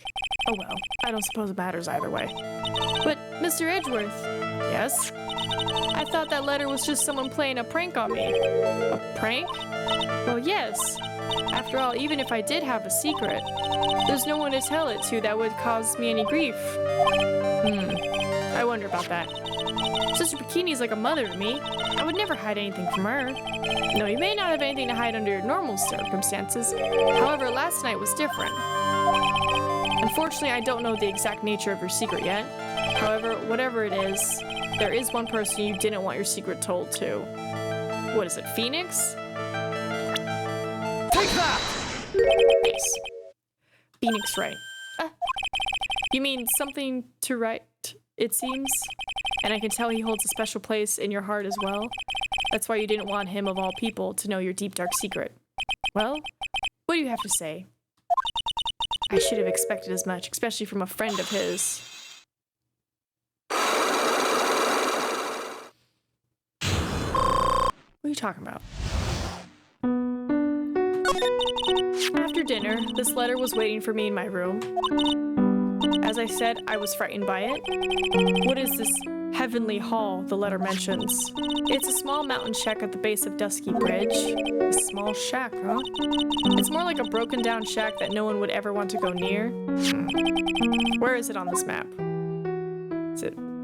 Yeah. It's around here. To get there, you must follow a small path down from Dusky Bridge. The reality is, to get to the inner temple, I had no choice but to cross that bridge. But the thought that such a terrible criminal could be lurking at Heavenly Hall. I was so scared by the whole affair that I didn't even want to think about it. So this is a secret that you locked away in your heart. Yes. It looks as though I may have to visit this Heavenly Hall now. Maybe I'll find some sign of our mystery blackmailer. In any case, you still claim to have never left your room last night. Yes, that's exactly right. If you never left, then who did she see? Was it Pearl? Did she mistake? No, she wouldn't mistake her. She's been living with her for how many years? The trial starts tomorrow. I promise you I will win. I'm gonna win so that you and Phoenix Wright can see each other again. But when I do, you must promise me that you will tell him your secret. But it's pointless. Why would you say that? Because I may know who Phoenix Wright is, but he has no idea who I am. Well, you won't know until you tell your secret, hmm? Alright, Heavenly Hall. Oh my god. What is this? Hey, Deutschland. Whoa, not much of a view down here, huh? Still better than the view from my apartment, though. Someone's here. Hide yourself, detective.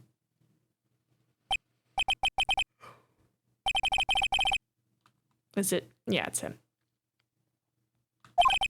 Whenever I find a girl I like, they always run away. I even chased one of them to Japan. Next, it's going to be prison, I guess. I'll steal that detective's wallet. That'll get me locked up for sure. Nah, I can't do that to someone who looks like he's down on his luck. He's just talking to himself. Shh! Be quiet and listen. I knew it. I shouldn't have done that. I blew it again. Done that? What did he do? I wonder. Hey, you! About what you just said. I got an objection. Edgy! You dirty rat! Gumshoe. You oaf.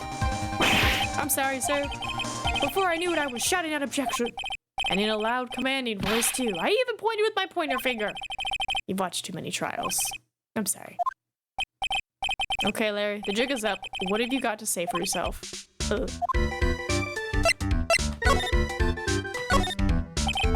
That's a horrible graffiti problem you've got there, pal. You don't know anything, detective. This is art. It's an expression of my bittersweet love for Iris. Larry, do you know what the difference between graffiti and true art is? It's how the artist himself defines it, right? I should have seen that one coming. Well, if that's the case, then all of my lunchboxes are masterpieces too, pal. What is this festive-looking ornament? It reminds me of art class in grade school. We used to have a lot of fun decorating the classroom with origami, remember? Well, I mean... Oh, yeah, you were never any good at it. Really? Yeah, this guy was so bad he couldn't even fold $1, let alone a crane. Everyone tried to comfort him, but he would just sit there sobbing. Really? I never would have expected. Be quiet already? I'll never forget the shame of that day. You want a crane? I can now make a perfect 1/4-inch crane without a single flaw. You know, edgy? Nothing for nothing, but a 1/4-inch crane without a single flaw is not easy. Yeah, that's quite a feat, Prosecutor Edgeworth. That's exactly why I hate childhood friends.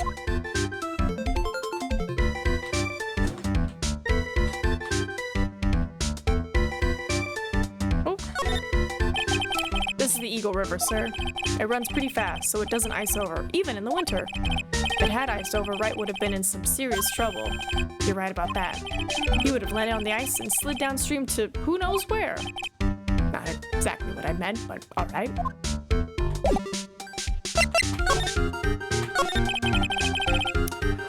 What is shack anyway? Well, I just discovered it myself yesterday. And why were you down here in the first place? Come on. I'm an artist. I was looking for a good place to sketch. This great little place. It's, artistic. It's quiet, it's cold, it's got no power, and it looks like it's about to collapse. Sounds a lot like my apartment there, pal.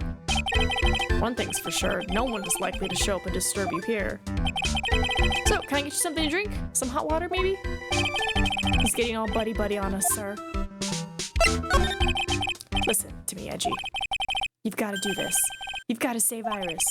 Why are you so sure she's innocent? Maybe because she's cute? Watch your mouth. Anyway, I've made up my mind about it. You're gonna marry that girl. Mr. Edgeworth is pretending he didn't hear you, so I'm gonna ask for him. Have you already asked this girl to marry you? No? Not yet, but I can tell how she feels by the look in her eyes. She's got this, I really want this man to carry me over the threshold look. I'm sure Nick would be surprised. He never imagined that I could marry such a beautiful girl like that. Something tells me he would be shocked, indeed. That's why I didn't want her to do anything dangerous. I mean, what am I gonna do if she gets hurt? What is this guy trying to say? He lost me about a mile back. If we really want to know the answer to that, we're gonna have to drag him onto the witness stand. Come to think of it, you still haven't answered my question. Where were you and what were you doing last night? Welcome back. Oh man, didn't you have anything else to talk about? With that kind of attitude, you'll never be a ladies' man like me. Okay, chill out with those scary eyes, I got it. If you really want to know, last night, I saw something incredible. Something incredible.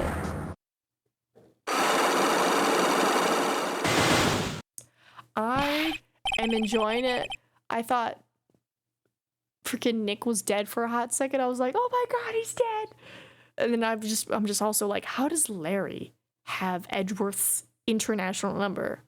Because Edgeworth said he wasn't in the country for the past year. So I'm like, how does Larry have his number? But I don't know. I guess they're friends, but not friends. I mean, he lets him call him Edgy. He doesn't correct him. He lets him call him by his nickname. So it's just like, you secretly want friends, don't you, Miles? But it's going good. It's going good. And I don't know what Iris's deal is yet. Like, either she tried to save Elise and like she blocked it out because she's like, I never went to the temple. But Sister Bikini's like, yeah, she was at the temple. And I'm like, so I'm thinking like maybe she saw Pearl stab Elise because we have not found Pearl. And it makes sense. Pearl could be hiding because she's like, oh my god, I stabbed my favorite book author, which what a twist.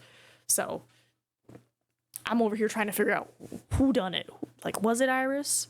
Was it Pearl? Was it maybe Sister Bikini? I don't know. So it's going good. Take that!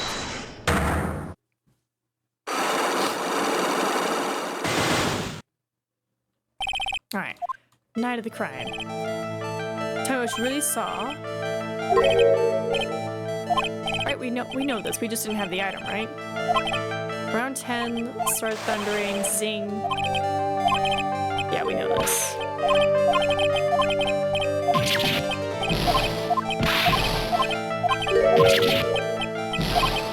It's possible to have seen the lightning, right? Cause this. Why would Pearl stab Elise, though? Also, Pearl, the tiny lady, used the big-ass hefty sword. Well, here's another thing. They said that Elise fell, and we know that the sword was pointing up, right, from the previous cases, right? But in this case, the sword was pointing down in her hand. So I'm thinking that maybe Pearl and Elise were hanging out, and maybe Pearl did something or was like, ooh, let me see the orb, because the orb is missing from the staff, right? The amethyst orb is missing. So, like, maybe Pearl was like, let me see the amethyst orb. And maybe Elise was like, oh, no, careful, you're going to hurt yourself, right? And then maybe Pearl falls and, like, accidentally bumps her. And then Elise falls out of the second story, lands on the sword, and it goes like, like, somehow kind of, like, flips over or something. And then either Pearl runs down and tries to unstab her, or maybe it was freaking Iris who saw it all, was like, oh my god, you've been stabbed, let me help you. I don't know. I don't know. We're gonna find out.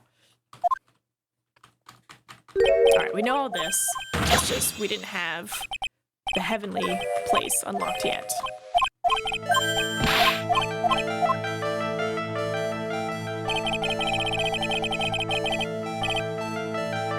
Yeah. We didn't have this, but now we do, so...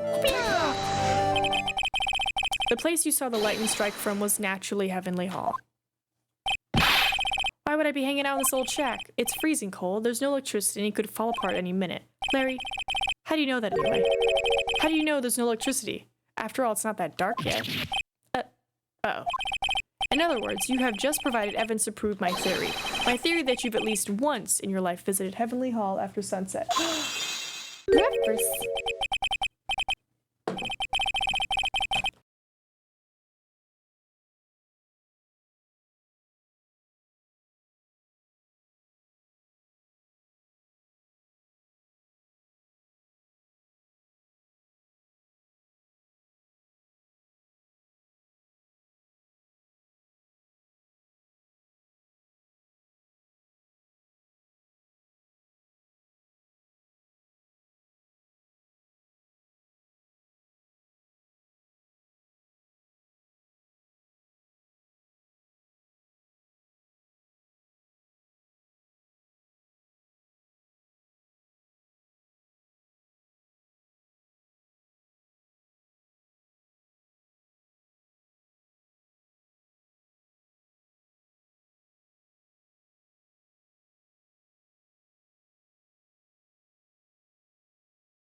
Okay, back.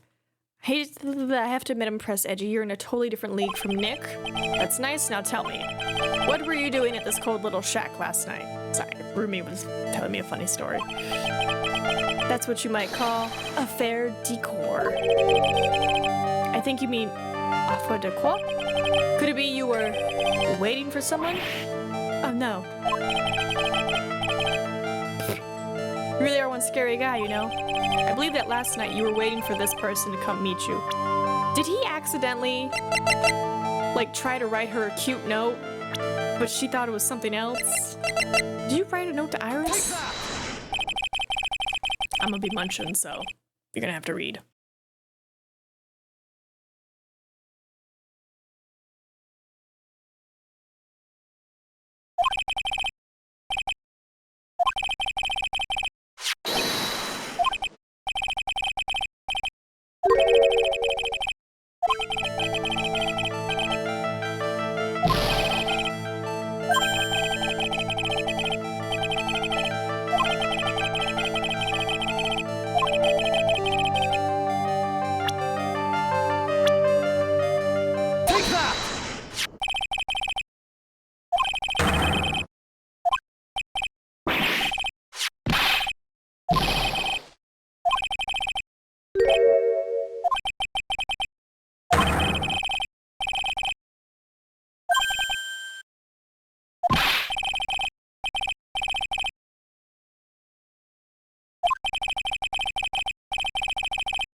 talking about the secret love between her and me. Oh my god.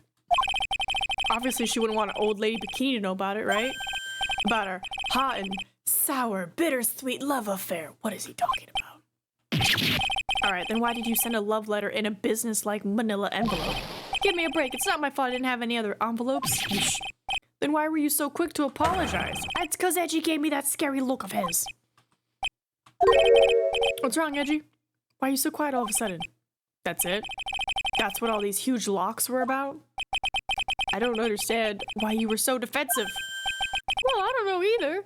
I guess the thing is, you shouldn't expect too much from a guy like me. Hey, come on, don't let it get you down. But Mr. Edgeworth, this guy's still hiding something, I know it. What do you mean, detective? Don't forget what this guy said just a minute ago. If you really want to know, last night, I saw something incredible. He's right. Larry, what? You're looking at me like a hungry dog that just found a bone. What was this something incredible you saw last night? You're gonna tell me, Larry, one way or another. I already told you, didn't I? I saw lightning strike Dusky Bridge. Yes, and I believe it was an incredible sight you saw. But now that I think about it, something doesn't quite ring true. What doesn't? If that's all there is to your story, your heart wouldn't have had all those locks. Therefore, Larry, I do believe you saw something last night. Something more incredible than lightning. What? When? Where? Why? How? Hey, what do you think you're doing? If you hide anything from Mr. Edgeworth, I'll arrest you on the spot, pal.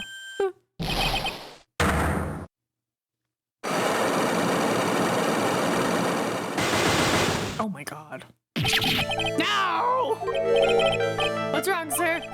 Does this mean I have to do it all over again? Why are you glaring at me like I'm next to be hit by a bolt of lightning? I've just about had it with this harlequin. If I really want to drag the truth out of him, I'll just have to drag him to the witness stand. I'm surprised that nobody's like, what locks are you talking about? They're just like, oh, he's just talking about locks. Poor Edgeworth, he's just not having it. He's just like, no! Okay, part 2. There's usually, what, 4 parts? So we're getting there. Oh my, Mr. Lorries feels that way about me? Apparently, he isn't aware of your real secret at all. There's no time to be embarrassed. I'm sorry. I'm just hardly accustomed to that sort of thing. Right? Miles is just like, F it. I'll just bring him to court, make him tell the truth. Or not. In any case, whatever it was that he saw on the night of the incident, mark my words, I will drag it out of him. Does that mean Mr. Larice is the witness today? No, I believe that none will be the first to take the stand. Sister Bikini. She claims to have seen the very instant in which you carried out the crime. I just want to ask you one last time. It really wasn't you who killed Miss Elise Stoneham, correct? That is correct. It wasn't me. See, no locks. Very well then. But she saw you. So either like a weird mistaken identity or you got possessed, because then that would be true. It wasn't you. Something possessed you. You are a prosecutor, aren't you? Are you sure about this? If your true identity is revealed, don't worry. I've made the necessary arrangements. I see. Iris, it is a prosecutor's job to doubt people.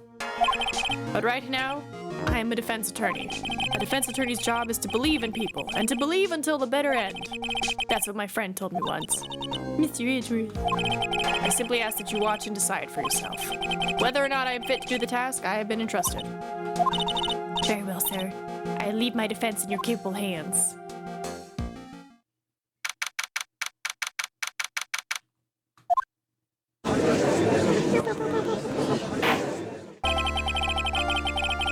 Court is now in session for the trial of Sister Iris of Hazar Kuratepal. The defense is... Oh god, it took me a second. I was like, wait, no, I'm him. The defense is ready, Your Honor. The defense does indeed appear to be ready. However, the same cannot be said for the prosecution in this case. Indeed. I'm not sure I like such a blatant waste of this court's time. An empty prosecutor's chair can only mean that the prosecutor has no confidence in their ability to prove their case. It would seem this case is already over before it had a chance to begin. Oh my god, please. I am ready to announce my verdict at this time. This court finds the defendant...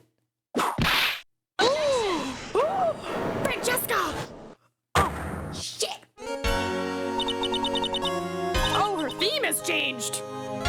The prosecution stands ready. And you are? Francesca von Karma, prosecuting prodigy. The queen is back. Von Karma, you say? Perchance you wouldn't be any relation to the legendary prosecutor Manfred von Karma. She's yet to open her eyes. I don't know if she knows I'm in here. Legends are a thing of the past. I am a Von Karma. That is all. Upon a special request, I flew in today for the purposes of prosecuting this case. Oh my god. I called my sister. I was like, sis, I need you to fly into the country and fight me in court. You did? Then you must be quite a big shot, eh? By the way, Mr. Edgeworth. Yes, Your Honor? I'm almost certain that I've seen you somewhere before. Or am I just imagining things? You look very much like a prosecutor I met once. I believe you are imagining things, Your Honor. Miss Von Karma, do you have anything to say? There is no such weakling as this man among those of the prosecutor's office. Good! She's already lying in court. There isn't? But I'm sure. What's it now? I told you, there is no such weakling. What is that, a whip? I'm not sure I care for such a thing in my courtroom. Bailiff, remove that whip at... Hold it. I have no objection to the whip. Oh!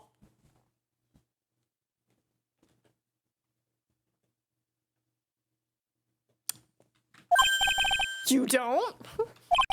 Prosecution can wield a whip or drink 17 cups of coffee. But there is still only one truth. That is what I stand here to prove today. Oh my god. This promises to be interesting, Miles Edgeworth. I had expected to face Phoenix Wright here today. But looking at you now, maybe this is what I have been waiting for all this time. Miles Edgeworth, I will not allow this chance to crush you slip through my fingers. I see you brought your flair for the histrionic. Allow me to add to the things I'm not sure about. People acting bizarrely in my court. Ah! The stage is set.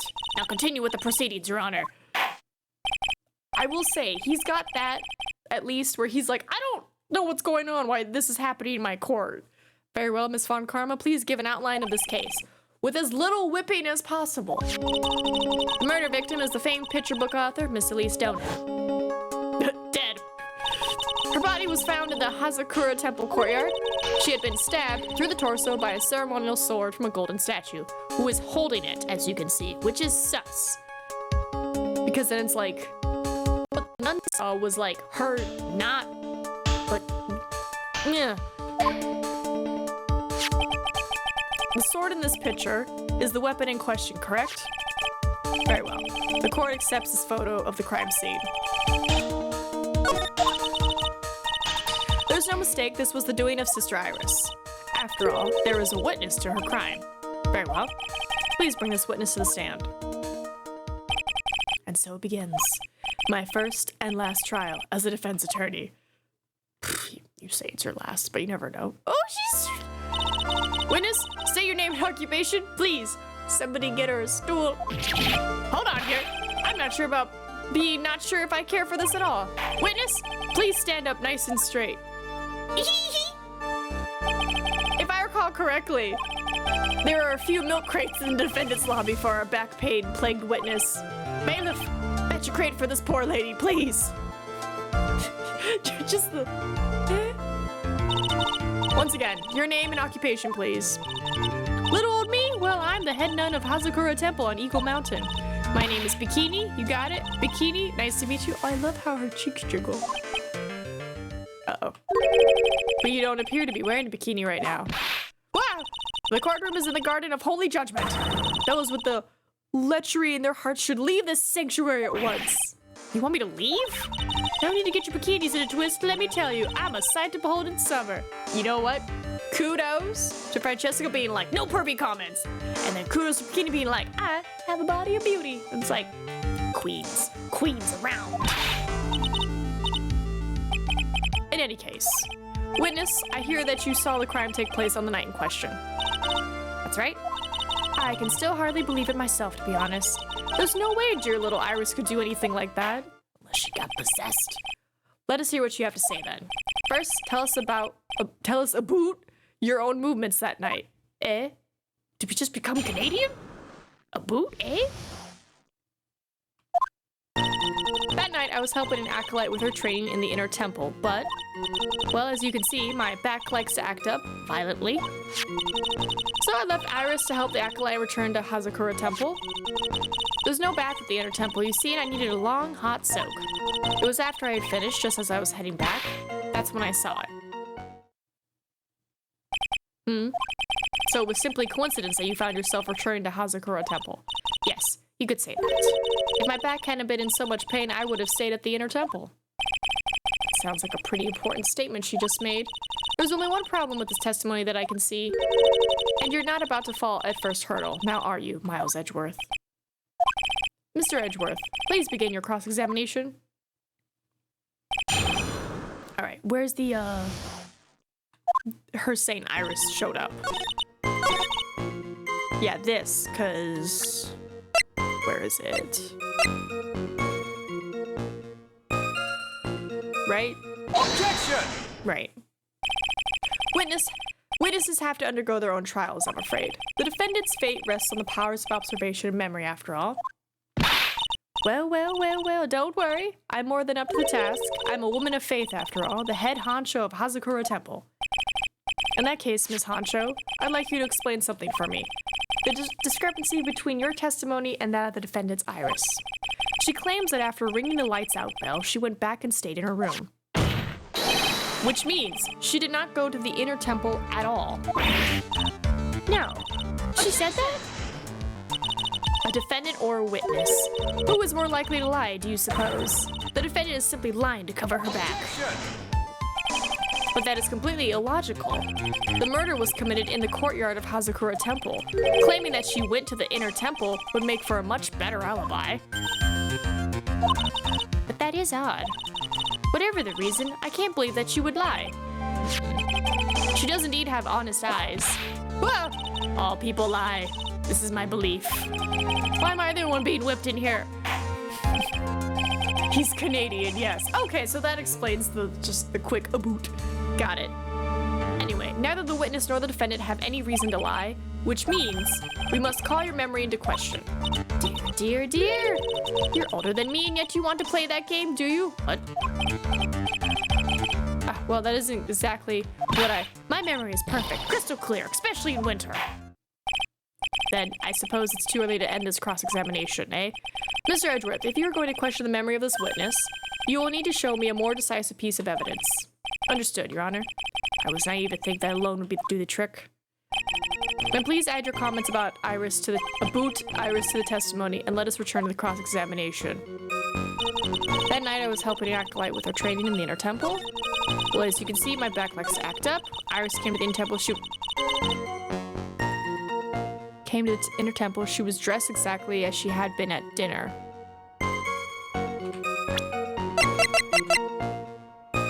Received before the lights out bell the night of the crime. Protects from evil spirits. See, this is why I think she got possessed. But I don't know who'd want to kill the book lady. Witness, let's get one thing straight. The defendant whom you claim to have met, she was wearing this demon warding hood, correct? Of course. That is a very important piece of clothing, I'll have you know. Wahaha. Wait a minute. Objection! Hold it right there. Why do you have that? That's the question of the day now, isn't it, Miss Von Karma? I'll have you know that this hood was given to someone as a gift that night, before the lights out bell was rung. What? You know where I'm going with this, don't you? If the witness had seen the defendant as she claims, then Iris she saw should have been missing this very hood. Well. Oh, look at the little box! Her little boots. It's not a bad feeling at all exposing contradictions like this. And I understand that happy look on Wright's face every time he does it. Order in the court. Witness your response. Sister, this hood. You have spare ones around the temple, don't you? Spares? Well, I do tend to make too many of them. I see. A stockpile. A surplus of hoods, eh? Each nun is only given one hood. This should be the only hood that Iris owned. Then this is quite strange. Right, Miles is just like, damn, I get why he does it. I get why he fights me so hard in court. If there was a surplus of hoods, then she could have worn one of those. There's no contradiction here. I'm sorry to break this to you, Miss Von Karma, but you won't get away that easily. Discrepancies such as this will sow seeds in any human heart. The seeds of doubt? Witness? While I don't wish to call your testimony into doubt, you must give every detail with precision. I'm not sure I'm comfortable going along with this. Sister, you shall continue with your testimony. Tell us what you saw after finishing your bath on your way back to the inner temple. Those seeds of doubt are sprouting in the judge's heart. They just need a little more stimulation to bear fruit. Contradictory stimulation.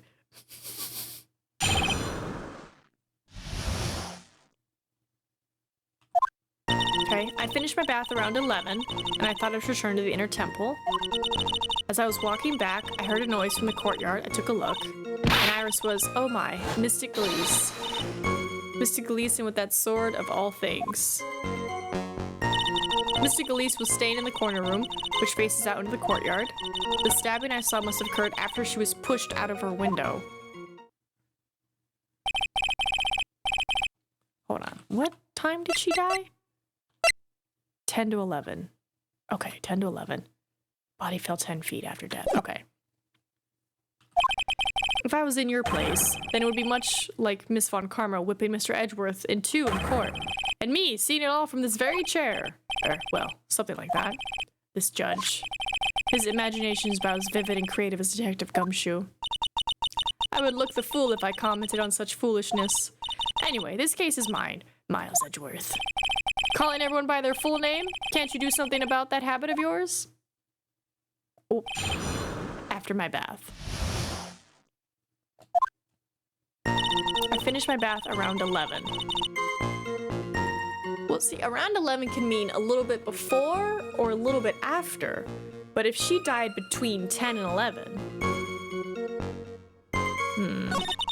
And as I was walking back, I heard a noise from the courtyard. I took a look, and Iris was, oh, Mystic Elise with that sword, staying in the corner. The stabbing I saw must have occurred after she was pushed out of her window. This statement gets me.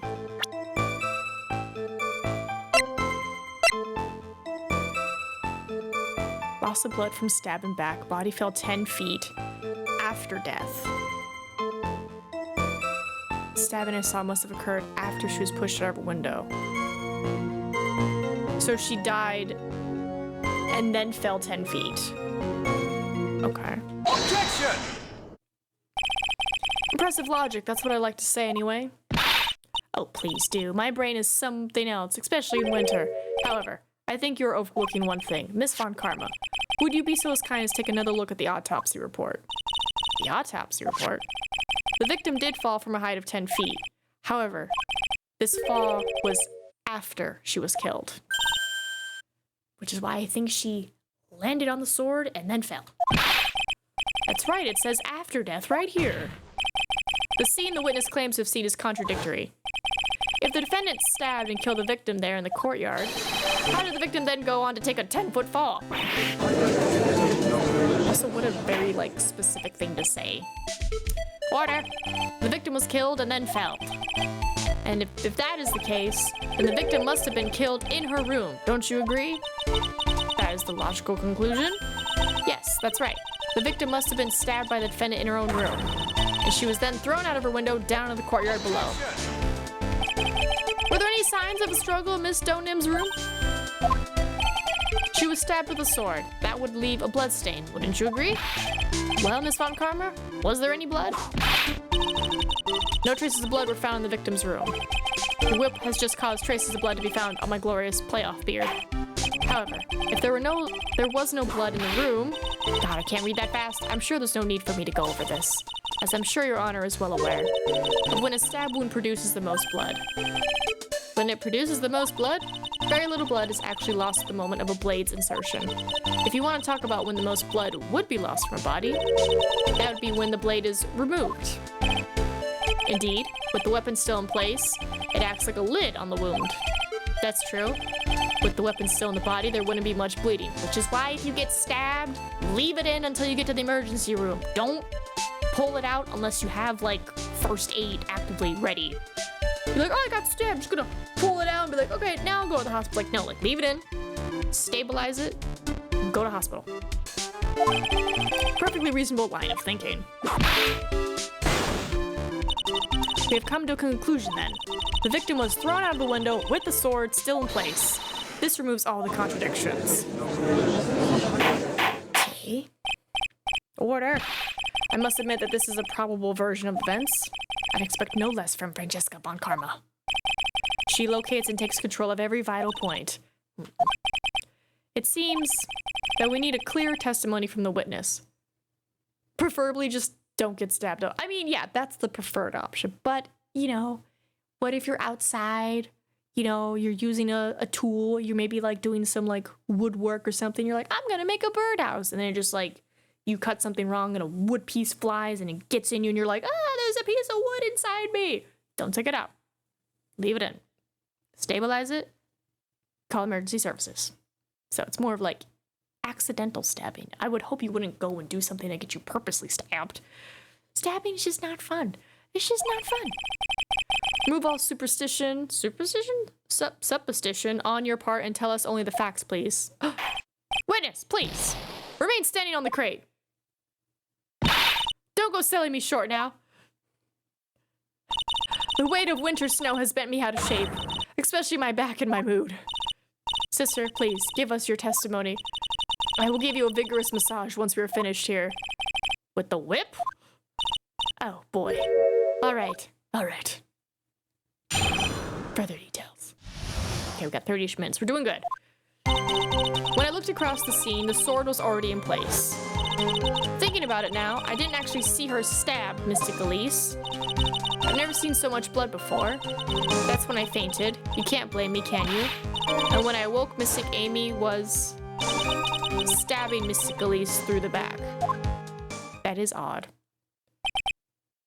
This pumpkin said Halloween. This all confirms Miss von Karma's theory. Von Karma's strive for nothing but perfection. Putting together such facts is nothing for me. You should know that, Miles Edgeworth. Perfection is an impossibility, Francesca von Karma, and I'm here to teach you just that.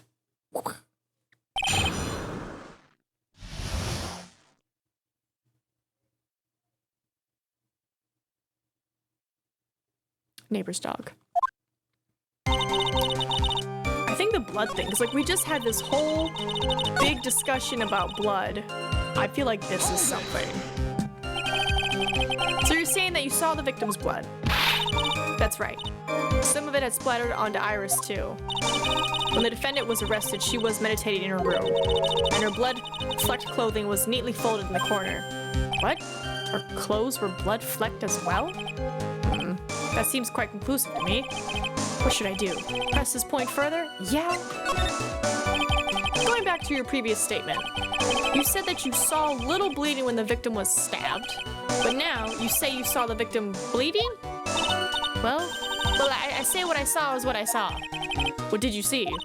Maybe I didn't see the poor woman get stabbed, but I saw the girl pull the sword out of her plain as day. Pulling the sword out? Well, it wasn't exactly pulling, it was more like it came out. Witness, you will add this statement to your testimony. Oh, was that important? More important than you can imagine. I saw the instance in which the blade plunged into the hilt was smoothly drawn out. To the hilt? To the hilt? That's not to the hilt, it's to like the third prong. Objection! Sister Bikini, you are a reliable witness. At least, I'd like you to think so. But there are too many contradictions here. What do you mean? You make it sound as though I'm a liar. But you're a handsome young man, so I'll forgive you. What contradictions are you talking about? In the scene that the witness claims to have seen, the weapon was thrust up to the hilt into the victim. Furthermore, the killer withdrew the weapon smoothly from the body. However, both of these are complete impossibilities. You see how crazy this sword is? What do you mean? Please explain. Explain yourself. To start with, do you think it would be possible to stab someone to the hilt with this? No matter how I look at the defendant, she doesn't appear strong enough for that. Objection! Doesn't appear? What meaningless dribble. I, too, may appear to be weak and frail, but I can crush men under my heel and make them weep, should I so choose. The objection stands. I wept a little back there, I must admit. That isn't the only issue here. If this sword was truly stabbed in the body up to the hilt, well, just look at all the branches on it. It certainly wouldn't come out smoothly. We almost have the problem of the amount of bleeding, but we also have... It's true that when a blade is left in a body, it acts as a plug of sorts. However, when the weapon is shaped like this, it's an entirely different story. The blood be blah, blah, blah, blah. The wound would be too large for the blade to completely stop the bleeding. That's nothing more than conjecture. In reality, the victim was stabbed with the shichishito. Even a weapon of this nature may still sometimes slide out smoothly and may still sometimes stop the blood loss. Are you crazy? I'm not finished. There is still one more conclusive contradiction. You still got one more? This one is simple. If this sword really was thrust all the way to the hilt, why is there only blood on the tip of it? If this witness is telling the truth, then there should be blood along the entire length of the sword. Take that. Her boots look so warm. Wah! Bravo, Miles Edgeworth. Raising this many contradictions from a single piece of evidence. All the other attorneys I know could maybe manage one. That, if that. But what does this all mean? You have proven contradictions regarding the murder weapon, but having come this far, there can only be one answer. And that is... the weapon used to kill the victim was not the shichishito. What? Foolishly foolish idea born from the foolish mind of a foolhardy foolish fool. Let's examine this again. What is it that made us think this sword was the murder weapon? Well, it's because Mystic Amy was holding it. Exactly. However, if you reflect on this, that is the only basis we have to assume such a thing. The impression left by the scene was just too strong. This is what influenced us. It influenced us to believe that the shichishito was the murder weapon. Order. So maybe the shichishito was not the murder weapon. Even if that is the case, it changes nothing, Miles Edgeworth. I love Edgeworth just barrages? All the possible contradictions in the world as if they're just a casual Friday. He's got it. He's like, I've been on the other end of, Phoenix Wright. I know exactly how to do this. Just... The sister here saw everything. She saw the defendant stab the victim with a sword-like object. That's true. Your response, Mr. Edgeworth? If that is so, I would like the prosecution to answer the obvious question it raises. The obvious question? Yes. Namely, where did the real murder weapon disappear to? That's a good one. It goes without saying that the police searched the main hall and the surrounding area. Perhaps the prosecution can enlighten us as to if a sword-like object was found. Did she get stabbed with the staff? That's... Answer the question, Miss Von Karma. No evidence of that kind was found. Another mystery to throw into the pile. A trial without a murder weapon is a tricky beast. Excuse me, could I say something? I just remembered something, actually. What is it, sister? I was just thinking, it's possible that just maybe what actually happened was it was just over there. What exactly are you going on about here? The murder weapon, I mean. Maybe. I think I might know where the sword was disposed of. You what? Well then.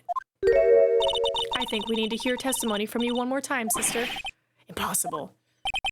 What else? What else could this old woman have seen? Oh, no.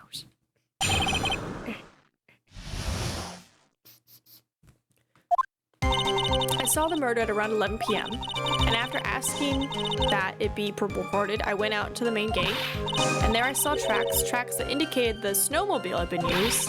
It takes 50 minutes to walk to Dusky Bridge, but less than 5 using one of those. Maybe they threw the weapon into Eagle River and came back while I was knocked out. Did Phoenix not use the snowmobile? Iris could have done that. She can drive a snowmobile after all. Okay. Witness, please tell us everything you know right away next time. Well, I'm not in the best of shape. What with my back and my age, you know? Quiet. Quite. There were indeed snowmobile tracks in front of the main gate. Here is a photograph. Look at this graph. He didn't use it because whoever showed up drove over his stuff. A snowmobile, eh? I see. Well, it certainly is an interesting theory. That explains why he didn't use it. The tracks begin in front of Hazakura Temple and run all the way to Dusky Bridge. Tracks added to the court record. That solves your pesky little problem, yes? The Eagle River's current is quite swift, meaning that it doesn't freeze over in winter, making it the perfect place to dispose of the murder weapon. Did she really go to the river to dispose of the murder weapon? Mr. Edgeworth, your cross-examination, please. Then the knocked out part. Saw the murder, and after asking, I went, and then I saw tracks the snowmobile had been used. Takes 50 minutes to walk, less. Maybe they threw the weapon in Eagle and came back while I was knocked out. That's a no, because you said that you went out to the gate after you told someone to call the phone, which is when you told Phoenix to go make the phone call to the police. And we can see from the snow tracks that they drove over them after Phoenix left. So no. No, madam. Objection! I admit this photograph proves something. It proves that the snowmobile was used on the night of the murder. You finally have accepted the inevitable, it seems, Miles Edgeworth. However, if what the witness says is true, then why is there only one set of tracks? Ooh, what do you mean? Iris left. I think a storm's coming in. Iris left Hazakura Temple, threw the weapon to the river, and then returned. If this was the case, then naturally there would be two sets of tracks in the snow. Oh yeah, that part too. Those from heading out to the bridge and those from coming back. You're right. You are forgetting one thing, Miles Edgeworth. On the night of the murder, it was snowing. The tracks leading to the bridge were erased by the snowfall. This removes your precious contradiction, now doesn't it? I see. While she was at the river, the snow stopped, leaving just the return tracks in the snow. Hold on now. What do you have to say now, Miles Edgeworth? Is there a flaw in her theory? This idea that the snowfall covered one set of tracks? It's a contradiction.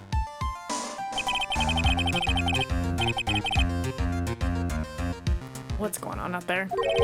However, Miss Von Karma, that is impossible. Would you care to explain? Why there is a rude index finger currently pointing in my general direction?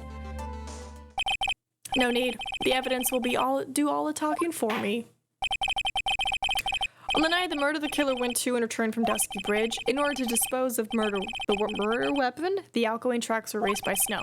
Or so claims Ms. Von Karma. Mr. Edgeworth, present your evidence to the contrary. Evidence that the outgoing tracks were not covered by snow. Ooh, hold on. Not covered by snow.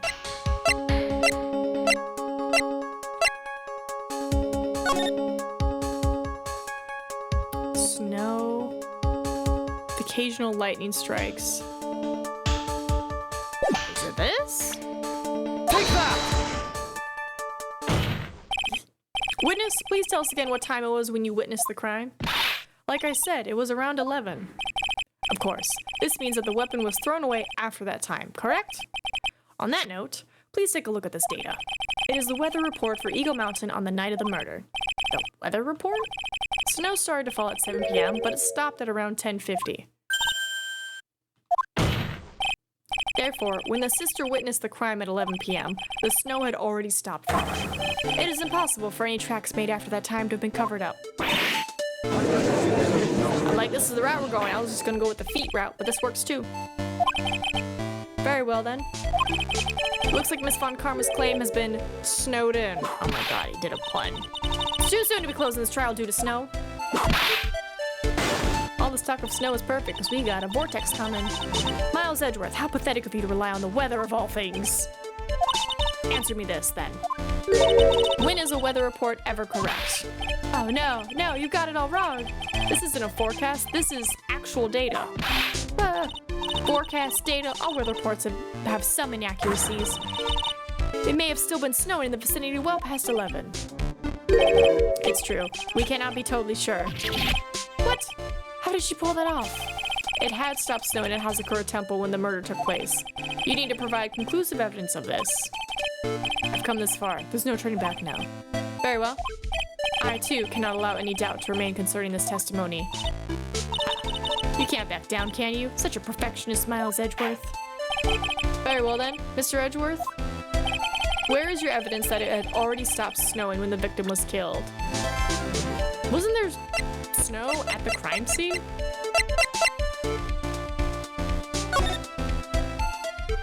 What a great photo. Yeah, there's no snow on top of her, but she's on top of the snow. You know? Take that! Ultimately, it all comes down to one point. That being, whether or not it was snowing in that courtyard when the victim was stabbed. That's right. But proving that is incredibly easy. If we want to know whether it was snowing or not, this photo will tell us everything. Of course, I am referring to the photo of the crime scene. As you can see, everything is covered with snow, with just one exception. And that is the victim herself, Miss Elise Donim. Why is there no snow on top of her? The answer is simple. It had stopped snowing when she was killed, that's why. In other words, if the killer really did go to Eagle River to dispose of the murder weapon, then in this photograph there should be 2 sets of tracks. Order. Just what are you suggesting, Miles Edgeworth? To be honest, I'm not entirely sure myself, but this is simply what all the facts point to. That night, someone used the snowmobile to leave Hazakura Temple. From the tracks left, it can be understood that they were heading for Dusky Bridge. At that time, it was still snowing. Of course it was, because the tracks were erased by the snow. Then, when this person returned to Hazakura Temple, the snow had stopped. Thus, the return tracks remained. Can I say something? This all sounds a bit fishy to me. What does, sister? There is only one key for the snowmobile. Furthermore, on the night in question, we know that the defendant had it. The key was found in her room after the murder. Which can only mean that night, Iris used the snowmobile to go to the inner temple. But Iris said that she never went there. I should probably press on this point some more when I get the chance. The snowmobile can't cross the suspension bridge, so she must have left it on the Hazakura side of the bridge and crossed on foot. That sounds right. But what's odd is when I left Iris and returned to Hazakura Temple, she didn't see a snowmobile. I didn't see anything near Dusky Bridge. You must have just failed to see it, sister. Maybe, but when I made it back to Hazakura Temple, it was there, by the main gate. The snowmobile, I mean. I know what I saw. It was covered in snow, too. But that isn't possible.